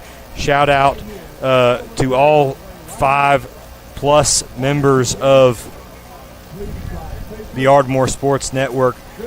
I'm Coach Patrick Cornell. For Coach O'Donnell and myself, thank you guys for being with us here on Friday night, and we'll see you next Thursday night back at Cooper Field as your Ardmore Tigers take on